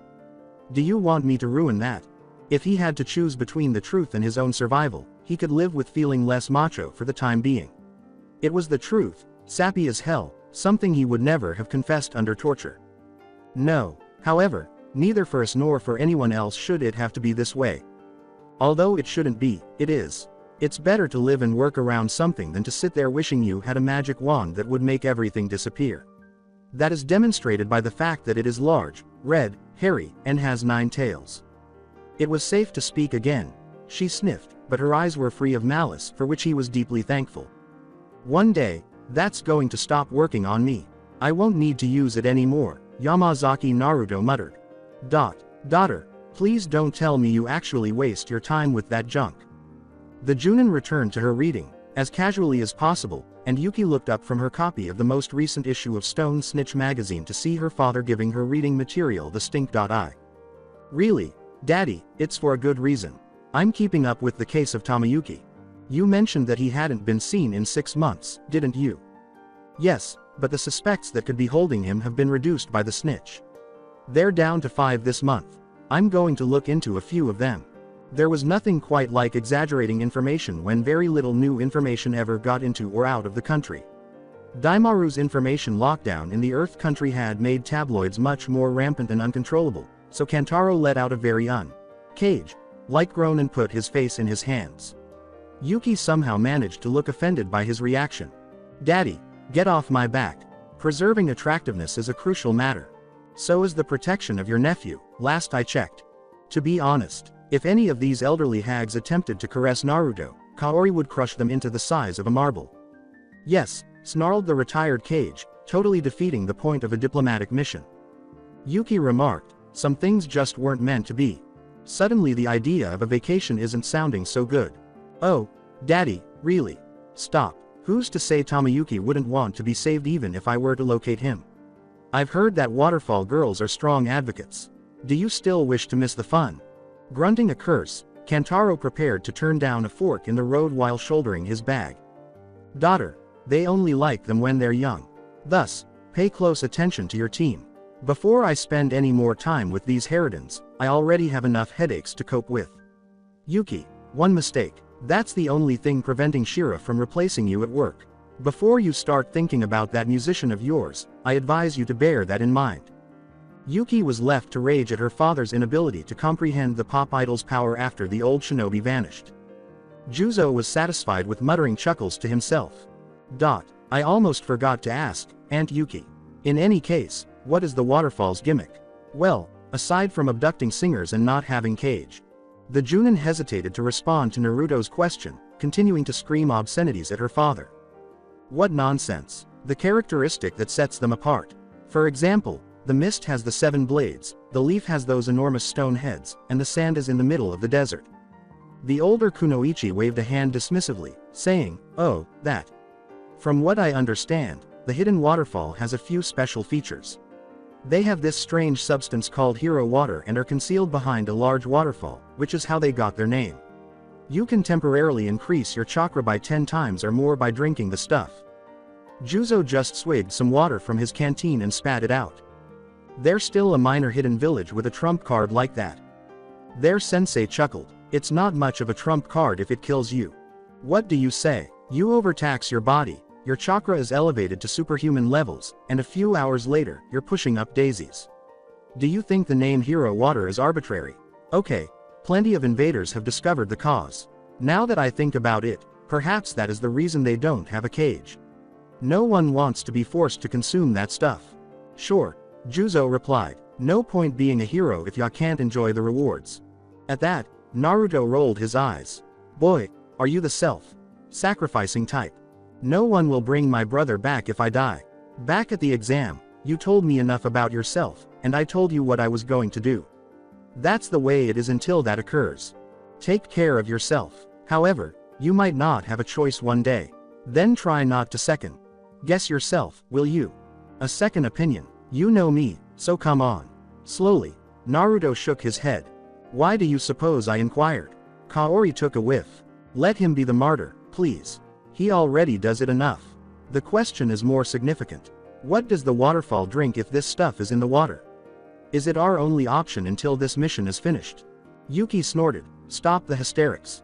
Hero water is only produced in a specific part of the village using a unique process. Only a handful of their elders have ever understood how it occurs, and it's entirely secret and natural. If they had to continuously import water from everywhere, the waterfall would not have been able to remain a hidden village. Too much reliance on other people. Naruto crossed a few things off his list. So they can't be attacked easily, but they don't have enough power to do any expansion, unless they have somebody, maybe more than one. willing to die in order to accomplish it. A good ally to guard your flanks, but that's about all we can ask for. Speaking of guarding something, oh, that tone is familiar. What are you thinking about? In a fight, some villages wouldn't hesitate to make their men drink hero water. Have they not attempted to steal it or the process of creating it? Both parties benefit from our partnership. Despite having few men, the waterfall has some tough kunoichi. They can call in the hidden rain or as if an invasion becomes too hot to handle. No known case of someone getting away with hero water or its secret has ever been documented. The majority of people are sensible enough to not try. Naruto cursed in a low voice, recalling many of his former acquaintances. I'm not concerned about the sane ones. Who knows what sort of moron is hiding here, attempting to figure out how to obtain hero water for himself. A lanky figure carrying a ridiculously large bag and dressed in merchant's garb approached the entrance to the hidden waterfall. The visitor opened an umbrella and walked through the waterfall, discovering the entrance to the hollowed-out caldera that housed the hidden waterfall village. Halt for examination. I'd like to view some papers there. The visitor in the cloak started a clearly prepared speech and held out a bundle of identification documents. You really don't need paper. You are looking at the world's greatest merchant, Kaimaru, who is unmatched. I bring an absolute plethora of objects of every type and origin that are sure to excite the senses and provoke thought. Just give me a minute, and I'll show you the world, for a nominal fee, of course. Typical of their breed, the guards chose to search Kaimaru's bag rather than pay him any attention. What is the intended use of this, Lil, Thinker chemistry set? One of my top selling books. What child wouldn't enjoy learning about the world's wonderful natural forces and using their youthful energy to sharpen their minds? Just 50 ryo. For 50 ryo, a guard grumbled, the kid ought to be able to make the ultimate soldier pill with this thing. The merchant went on with his sales pitch, unfazed. Are enjoyment and knowledge not more valuable than just physical prowess? The senior guard felt a headache coming on and massaged her temples. I wouldn't be aware of that. I am aware that my hearing is more valuable than sorting through a ton of junk from the thrift store. Don't let me witness you harassing decent people with that shit. Go to the merchant's quarter.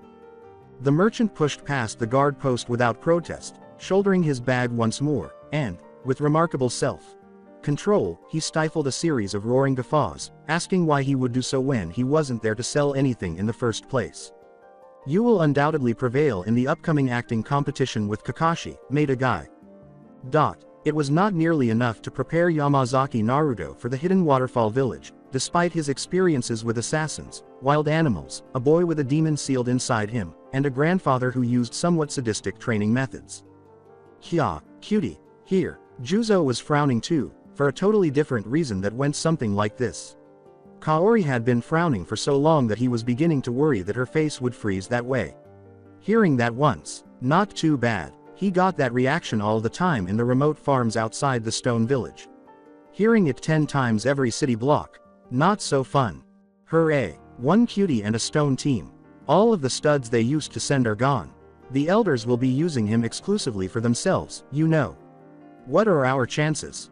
Just be happy that we can snatch one that they won't touch, even though he is too fat to be adorable.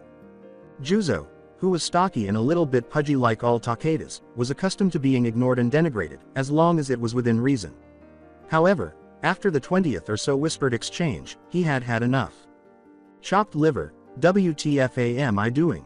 The genin had been content to mutter curses fit for a dockworker under his breath ever since, and the only reason he hadn't attempted to collapse the entire waterfall in a giant sinkhole was because Yuki had threatened to break every single finger if he even attempted to make a hand seal. Their sensei still had big googly sparkly eyes, and Naruto and Kaori exchanged a quick look of horror before returning to their efforts to survive the waterfall. As for the Junin, aside from using ridiculous threats to keep her charges in line, Yuki had shifted her focus to scouting for signs of captured idol singer, visions of falling cherry blossoms above pop sensation and rescuer dancing through her head. We're doomed. The elders, Hall was going to be a long walk. Water molecule manipulation theories. I must say, Yamazaki. Dono, this is a very good gift. Since Earth Jutsu isn't very useful to us, I've never known your people to take the time to transcribe scrolls on anything else. Yuki never passed up the chance to make even a small jab. Elder Omori, a gift ought to be beneficial. Otherwise, why give one? The hidden waterfall's chief elder laughed. All right, kid, Should I offer you a jar of hero water? It would undoubtedly be helpful. I'll be alright. After all, this was a mission to give gifts. The older kunoichi of the waterfall were apparently content to stare but were beyond the point of touching, at least where someone could see them. Yuki had almost crossed them off her list of leads on Tamayuki. Naruto watched as the chief elder and her fellow countrymen cackled in unison. He relaxed a little. Alright, I'd like to thank Yamazaki Dono, the Tsuchikage. Please go to the guest room if you want to. A feast is being prepared in your honor. For the first time in a long time, Juzo woke up. Damn, finally something I like about this place. About 3 seconds passed during their collective sigh of relief, which was sufficient time for a human dynamo to leap through and land on Chief Elder Omori's lap. Whoa, did you get me a present from the stone, Grandma? It's adorable, Tomo. Chan will now have someone to play with. The unknown chibi. Kunoichi's statement elicited a variety of reactions, including Yuki blanching and drawing out her copy of the stone snitch, Kaori drawing several dozen kunai and glaring at the girl for having the audacity to consider taking Naruto, Naruto groaning and simply knowing that he jinxed himself back there by relaxing, and Juzo simply returning to muttering curses about shallow women. Chief Omori gave her granddaughter a look that was both indulgent and irritated. We don't abduct diplomatic representatives, Azusa Chan. Not even the adorable ones. Kaori sniffed, at least someone here has sense, and was about to scream when another waterfall. Nin rushed into the room. Hey chief, something's wrong at the, distillery. The elderly kunoichi got up so quickly that her granddaughter fell to the ground in a pouting heap. Give an explanation. We don't know what's going on, chief, but I would. It appears that 2 distinct groups of thieves attempted to break in, realized they had competition, and, rather than pursuing the break.in, began fighting with one another. The entire downtown area is being torn apart by them. With a sigh, Chief Omori faced Yuki. Yamazaki Dono, I know this is only a diplomatic mission, but I need your assistance. Thieves who are sent to steal hero water are rarely easy targets. Additionally, some of our forces are currently a little distracted, as my granddaughter revealed. Yuki is credited with controlling her twitches and putting the stone snitch away. Elder, I'll go, but my students won't fight until the opposition is judged appropriate. They are not Anbu, they are genin. I agree. Come on, let's go. Call in the quick response crew.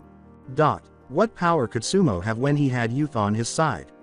Kaimaru, still dressed in civilian clothes, backhanded another attempt at a slap from a barrel-chested and bellied man who was most likely a retired Rikishi. Aka, any human could be momentarily stunned by the pain of a fist to the gut over the liver. Ha, more pain, knees to the side, over the kidneys. Ki, 300 or more pounds of heavy, ungainly muscle slumped to the ground in a boneless heap after a leaping, spinning kick to the temple. The cloth ripped away to show the swirl of ink spreading down the Rikishi's shoulders, back, and chest, a tattoo that was, to put it mildly, recognizable. Yakuza. This trash had most likely been brought in with the intention of stealing something, and thieves of any kind were an unforgivable scourge on the planet. He had come here only to scout the grounds, scout them before he went to rifle through them in search of what he wanted to study. I'm not nearly as good an actor as these Yakuza critters. They need to be punished for their foolishness. Young people, gorgeous, enthusiasm, power, avoid my wrath, Akai. One of the fighters was seen sailing all the way to and through the massive waterfall, which was a treat for Naruto's team, Chief Omori, and the waterfall reinforcements.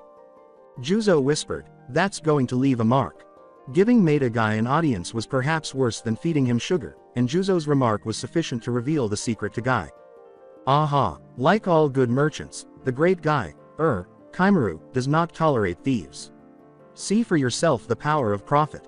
One of the waterfall kunoichi moved forward and gestured to the leaf.nin in disguise. Hey, I believed I had advised you to stay in the merchants' quarter. What on earth are you doing with these robbers in downtown? Kaimaru struck a virtuous pose and thrust a finger to the sky. It's absurd. All decent merchants have an obligation to deal with thieves wherever they may appear. Take care of this, you pretentious jerk. In any case, the leaf.nin never had a chance to decide because one enterprising Yakuza had taken the time to position himself behind the merchant spy shinobi, brandishing a large hammer as he attacked. Had Guy been acting as himself, he could have easily taken care of the situation. Did he dare risk reacting as quickly as usual and making himself more suspicious to the waterfall? The double calamity fist, or Zenko Kuro Ken.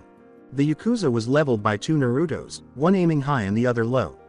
The underworld fighter was quickly crushed to the ground by the Naruto who had attacked low, who then turned back to dust and crumbled away, the clone fulfilling its task. Do the speechifying after they're all done the next time. Get out of the way and let the shinobi do their job. A display of youthful power and grace, however, was a little too alluring to ignore, and the guardian of the blossom of youth could not admire such a display while in disguise. Kaimaru vanished to reveal a shinobi in leaf garb and a green bodysuit. Maeda Guy's sense of duty and curiosity could rarely be overshadowed by other things. He wasn't a Junin of the leaf for no reason. Fantastic. Courage and courage. In a foreign country, the very flower of youth power is blooming. A gift from the gods, evidence that my beliefs are correct.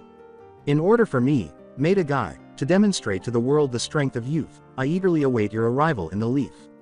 However, I have to leave since I've been found.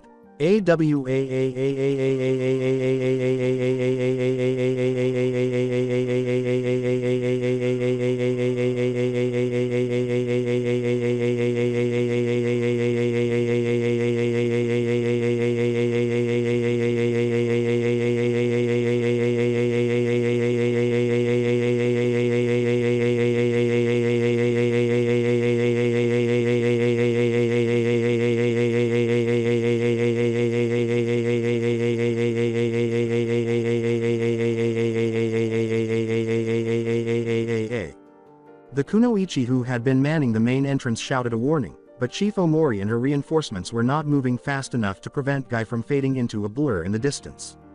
Hey, intruder, put an end to him. She didn't have to worry.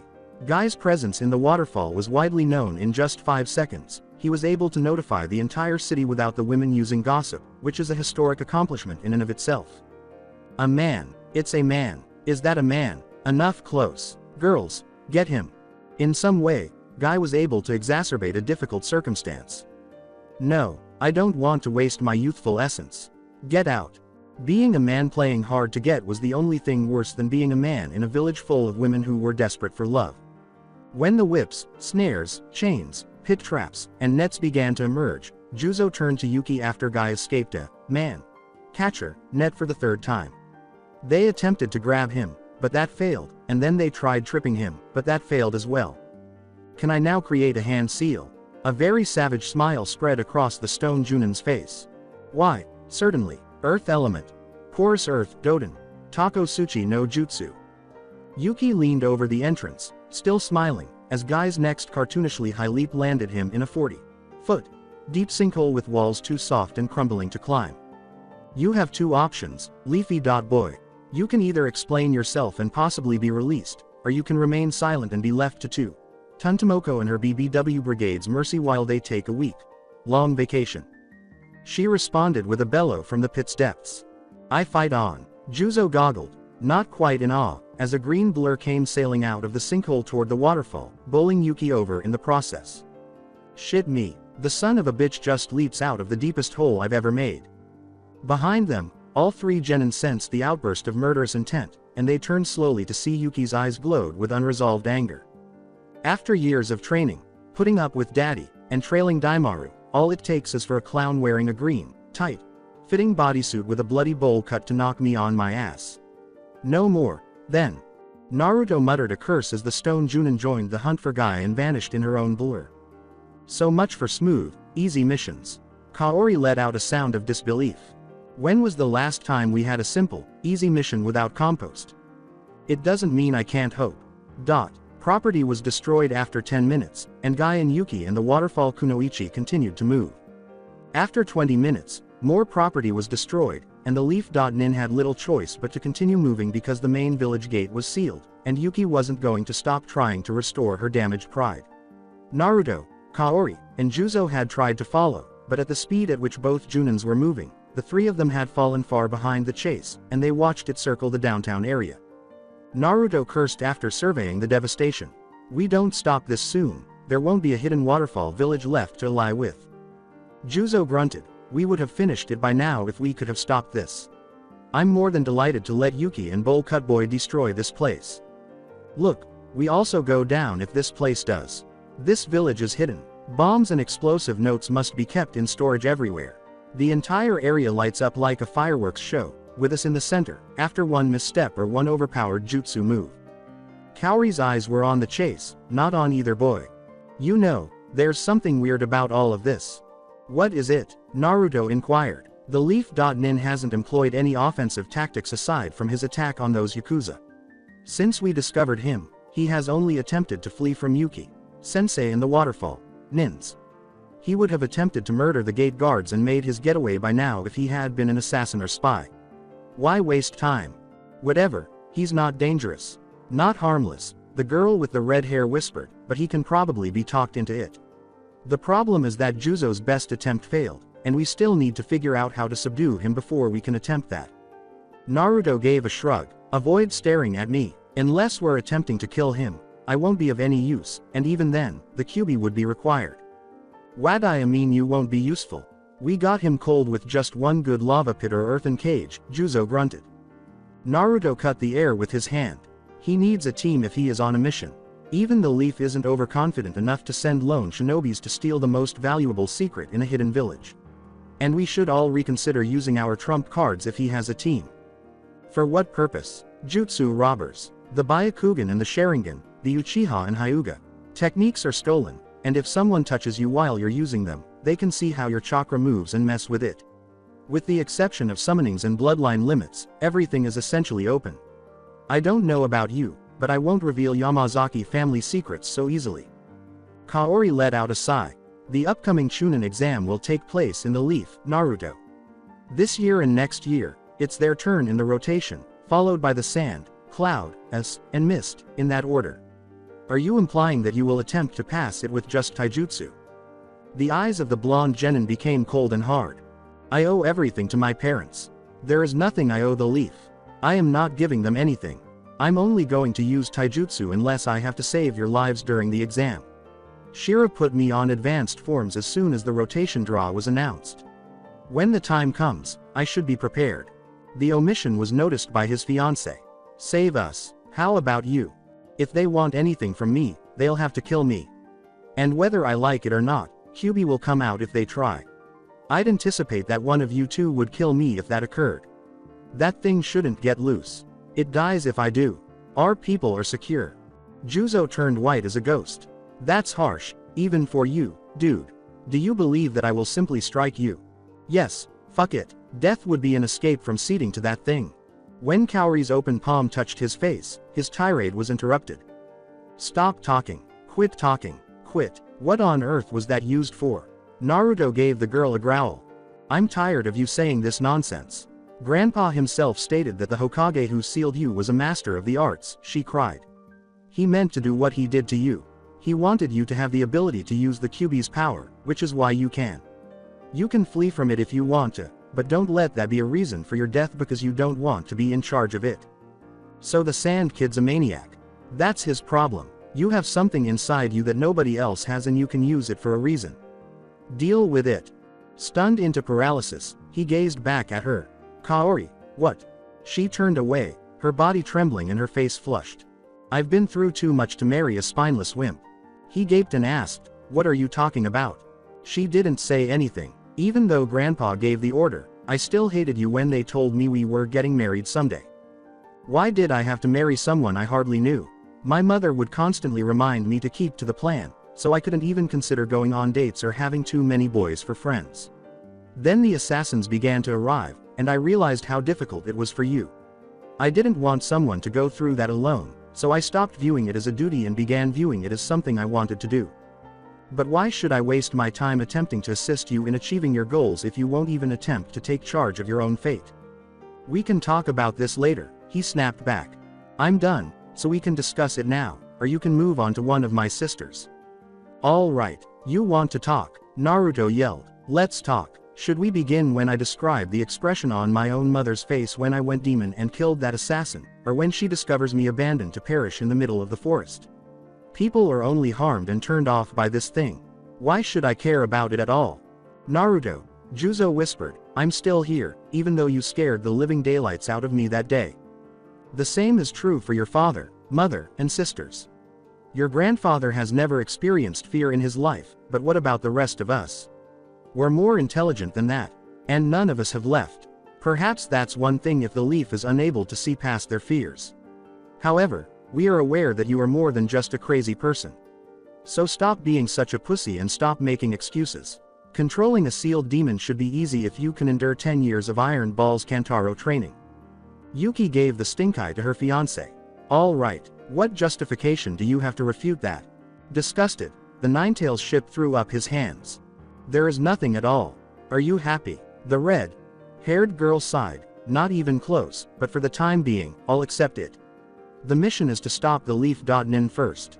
Naruto gave a shrug. I don't know how to just call out the QB at will right now, even if you wanted me to. There must be another strategy to defeat the leaf.nin. Juzo let out a frustrated sound. The big shot is you. We would have tried it by now if we had an idea. Look, fighting isn't going to be enough.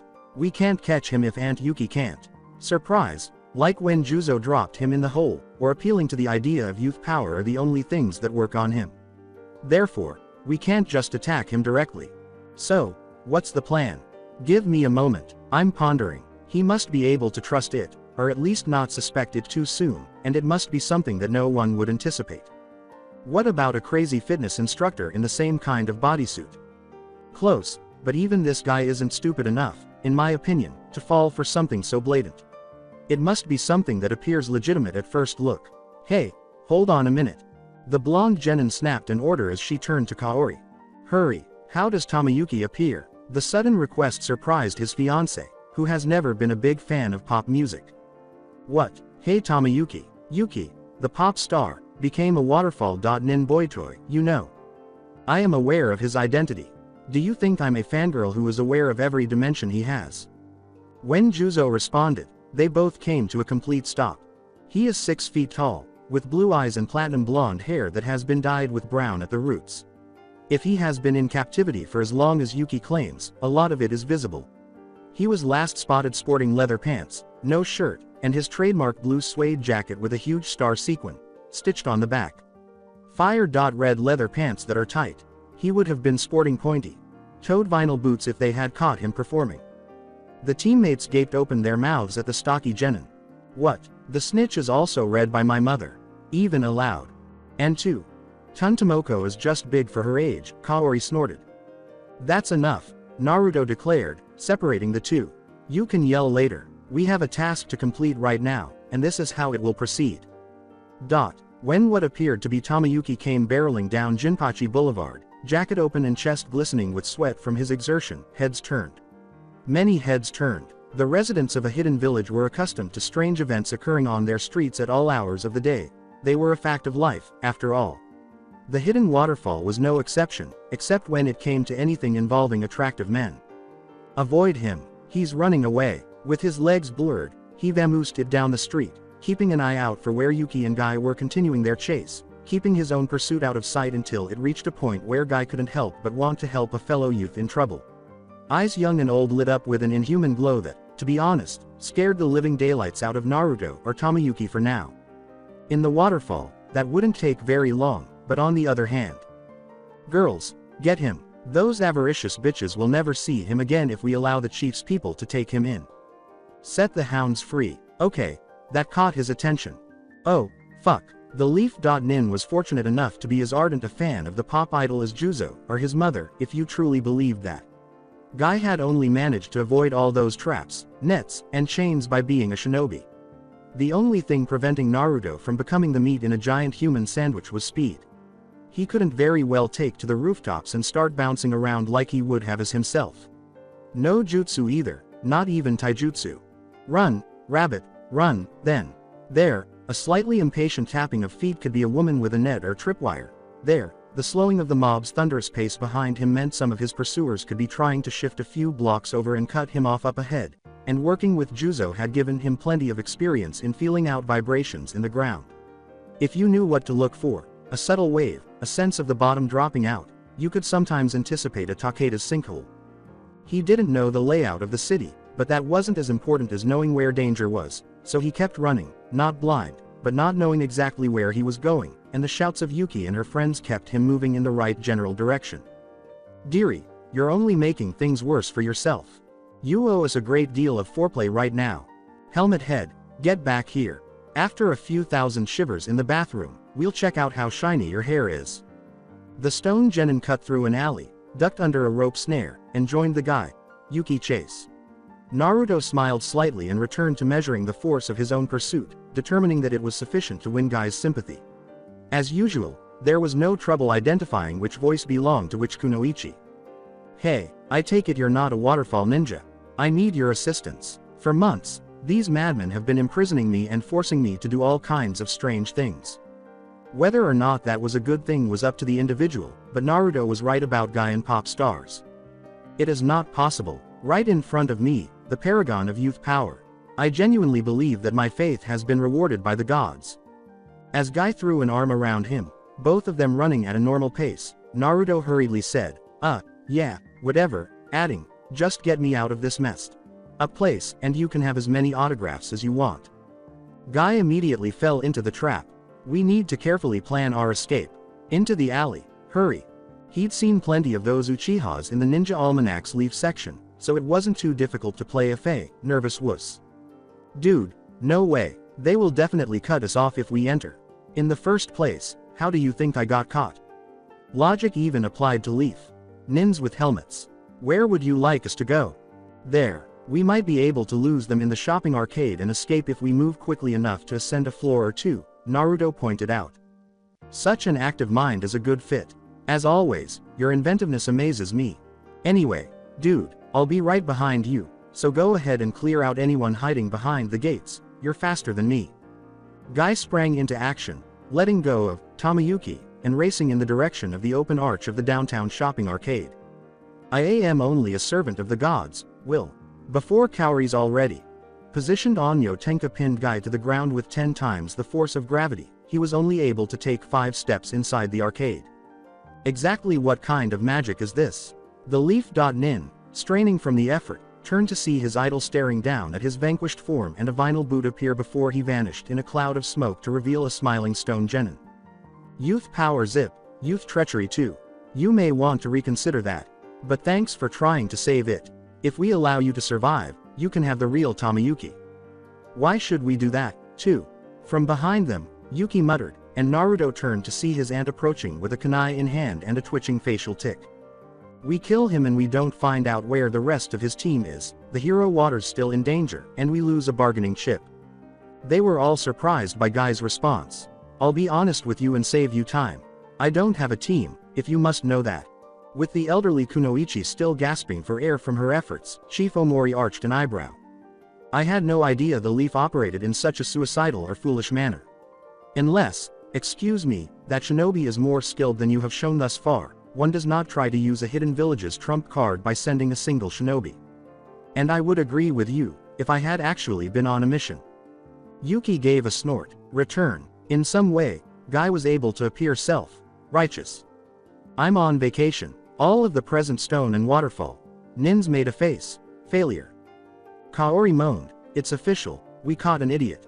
Ignoramus. An ignoramus is who? Was I not accosted when I entered the village? I'm a very good shinobi. Who the hell takes a vacation by trying to steal hero water? Yuki sniffed. Says the man who's being pinned to the earth by a 10-year-old Kunoichi, and got there after being fooled by a 10-year-old genin's hench. Stone Kunoichi, I may be a fool for losing, but don't assume you know what I was doing immediately. Maida Guy is not a criminal. However, you acknowledge that you came for the water. The prisoner was questioned by Chief Omori. That I was, but merely to research its properties. Juzo gave a snort. What should I research? You'll die if you drink it. Do you need to know anything more about it? The Leaf Junin's head shook slightly as the muscles in his neck bulged.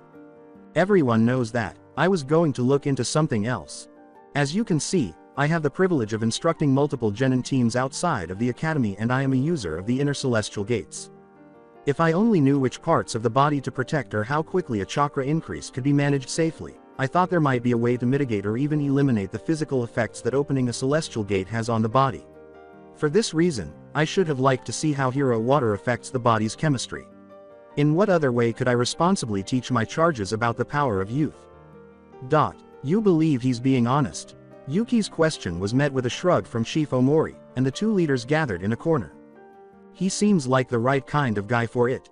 If my people were tasked with stealing some hero water, I'm not so conceited as to think they could easily defeat a top-tier Leaf squad consisting of 3 or 4 members. He has been pinned for almost 30 minutes, and despite everyone's distraction, there have been no attempts at rescue, diversions, or hero water theft. Yuki whispered, "It doesn't mean they aren't still planning them. And there is no doubt that it is possible. However, I send more people back to their posts the longer they wait. No, they would have struck by now if they were going to do so. As crazy as it sounds, I'm inclined to think that our prisoner actually came here on vacation because they haven't. We don't have to create needless adversaries for the Leaf." Yuki was smart enough to avoid suggesting any other reasons why the waterfall would not treat Guy too harshly. "Your village is here, so I believe we've done our work here. With one stipulation, naturally." "What would that be, then?" the chief inquired calmly. "Leafy Boy is welcome, but don't you think one short-term visitor is sufficient?" After a moment of staring at each other, the older Kunoichi cocked an eyebrow before letting out a sigh. "I figured as much. As the answer to that yes or no? My granddaughter will throw a fit, you know. Many men aren't capable of handling rough situations. I believe that a shinobi is more than capable of managing a little horseplay. What if he protests?" With a shrug, Yuki turned to return to the elders' hall. "Even research costs money, chief." Guy's voice rose in a shout behind them. "Gya, don't touch my steel buns." Yuki grinned and turned to go, her mind dancing with images of pop stars who had been set free from captivity. "Leafy Boy, you're better than Tomo. Halt, old man, let's see some identification."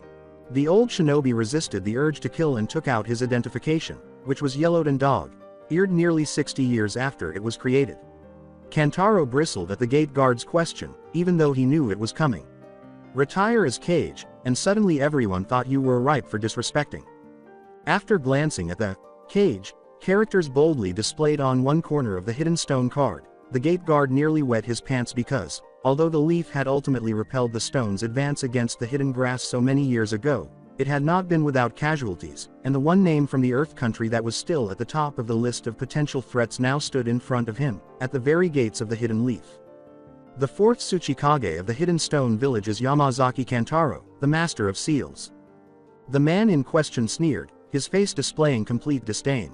"I see someone's been studying his cute little Leaf.nin bingo book." The Leaf.nin remained silent, trying to contain his own discomfort as the older shinobi let out barely contained anger. "Dude, stop knocking your knees. You would already be dead if I were here to kill. Let the Hokage know that I'm here to talk about the guidelines for the upcoming Chunin exam. I'll find him myself if it takes longer than 20 minutes. Go now. But the gate, until you come back, it'll be sealed tighter than a nun's cloistered legs. Just a trifle, from yours truly. Think of it as a gratuity for your assistance. So leave now, or move aside." He would be lucky if Morino Ibiki didn't put him on a spit to roast in his own juices. To explain why he had allowed a foreign cage, even a retired one, to enter the village without an escort was as bad as explaining why no visitors had been inspected or allowed entry for a few minutes. The Chunin reluctantly left. Instead of roaring with laughter, which would have added more salt to the wound, Kantaro kept his word and threw a seal ward into each corner of the open leaf gates. Wind element seal. Gate of winds, Fuden Fuin, K's no Mon. For a brief moment, the air inside the gates shimmered, focusing while maintaining enough transparency to reveal who might be behind the gate and who might be approaching. "You always were a stickler for proper names and titles, Yamazaki, Dono." The dull tone of the 3rd Hokage's voice made Kantaro harumphy. "People should refer to you by your title, Sarutobi, you deserve it. If not the person, then respect the work. Otherwise, every hot shit Junin and hopped up academy graduate begins to believe they can be as casual as they like. And where would we end up with that? I guess nowhere good. Could you please tell me why you are here, Yamazaki Dono, besides frightening the gullible Chunin?" The grandfather of Naruto snorted. "At least he's fast. I actually saw your seal while strolling through the village. It's pretty difficult to miss them. Sarutobi, that's the point. Not all weapons need to be physical. Does every conversation we have to do with war? Make me laugh. Even though your boy gave me my head in the last fight up on the mountain, I'd like to at least sound like I know what I'm talking about." The third smiled at him without humor. To business now that we have proven your pride. Do you want to retire to a quiet tea house or an office? For this, you'll want to be seated. The Hokage raised an eyebrow but remained silent, choosing instead to direct Kantaro to his office. Sincerely, I had been curious about the arrival time of the first representatives to talk about the Chunin exam. Talk about it or provide their suggestions on how it ought to be conducted. As he watched his former colleague search through an enormous portfolio filled with records for the Chunin exam, Kantaro snorted. Oh, a formal group is still scheduled to arrive. Daimaru is unaware of my presence. Came, in a sense, on vacation. Now the third's interest was aroused. I take it that you're worried about the exam procedure. The ancient stone shinobi uttered a vague sound. The procedure? Not at all. It must not be overly manipulated, or your people will suffer. My purpose here is to discuss security. That left the Hokage unsure of whether to be amused or offended. Safety. Kantaro went on. You may already be aware that I only have one grandson. He is the inheritor of the hidden stone itself as well as the Yamazaki line. Daimaru thinks he'll be safe coming here to try for a promotion because of the best people and figures. I'm not nearly as hopeful. I thought the other villages near you had stopped sending assassins after your son's rather grisly little message. Who mentioned that assassins were the issue? One would think that's the only point of having security, Yamazaki, Dono. From above, the fourth Tsuchikage gazed out onto the hidden leaf through the office window. Having security is useless if the security itself has an incentive not to do its job. The third Hokage reflected gloomily that this would call for tact, since one did not just reply to an insult with another insult, particularly when it was a cage on a cage. I do hope you're not implying my people would try to give their comrades a home field advantage. Kantaro let out a sound of disgust. Imply it? No. Anticipate it? Maybe. The mist has a natural ally in the weather, and the gods are only aware that the sand and cloud used to constantly attempt it. However, that is for the official delegations to discuss or object to. I'm no longer worried about a single hidden stone genin team. Is a copy of the almanac close at hand?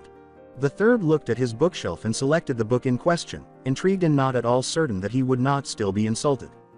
Well, that's good. Check out the lovely little spread I made for my family by flipping to the stone section. My grandson is on display for you to see. Though he was nonplussed, the third saw the boy. Was that Yamazaki Naruto? He looks like his mother, the elderly man said civilly. Ah, but you see, that's the problem. Pardon me. Naruto's hair isn't brown. For his own safety, that picture was digitally edited after it was taken. Additionally, we made some changes to his face. The third was quite interested now. I know you only have one heir, but was that really required? Pulling a picture from his pocket, Kantaro threw it onto the desk facing the third Hokage. I'm not sure. You inform me. The third finally had his answer. Blonde hair, cerulean eyes, whisker, like scars, and that damned cocksure grin. No longer a ghost. Suzuno does the same. The Hokage sat down in his chair with an undignified thud, but Kantaro didn't bat an eye. I'll be quick. You abandoned him to perish or be discovered. We located him. He's ours, my grandson, the Yamazaki line's heir, and the son of the fifth Tsuchikage. I'll turn this place into a charnel house if one of these illogical idiots you call villagers even touches his head. I promise that I will take all of you with me, even if you kill me. Naruto will only come to this rotation of the Chunin exam if my conditions are met. I fully intend to accompany him. My son and daughter.in.law will accompany him, as will his Junin sensei and private sensei. I will bring my own Anbu team, in addition to the usual security team assigned to the cage's party. We will use lethal force to defend Naruto, if provoked. You may pick out a small 2 or 3-person team to accompany us and make sure that incidents do not get out of hand. No member of that team may be ranked any higher than Chunin. Those are my conditions. What say you, Sarutobi? It was completely irrational. It is utterly irrational for anyone to expect that level of protection in a foreign hidden village. The Kyuubi was a special case even if his ship wasn't a completely unique one. Maybe some memories had been erased by his absence, but time occasionally healed wounds, and even then, it did so slowly. Maybe 10 years isn't long enough. However, that's a lot more time than any of the people who wanted a child killed should have had. The last 10 years had seen no sightings of Kyuubi. Other than the thinly disguised corpse pieces Yamazaki Daimaru had sent to every village to deter assassins, There had also been no reports of deaths in the hidden stone as a result of it. That would have to be accepted by the rational. Threats and feelings of guilt could deter the irrational. The third was hesitant to even consider the possibility that his mother would need to be informed. But that was just the right thing to do. The lies have long since ceased. They had lost the child, another village's hope, and the act was over. It would be the utmost insult to both the boy and his birth father to stand in his way once more. Very well. Please notify me before your candidates set out for the leaf. I'll begin my preparations and have them in place before you arrive. That's it for today. I hope you guys enjoyed this great story. See you in the next one.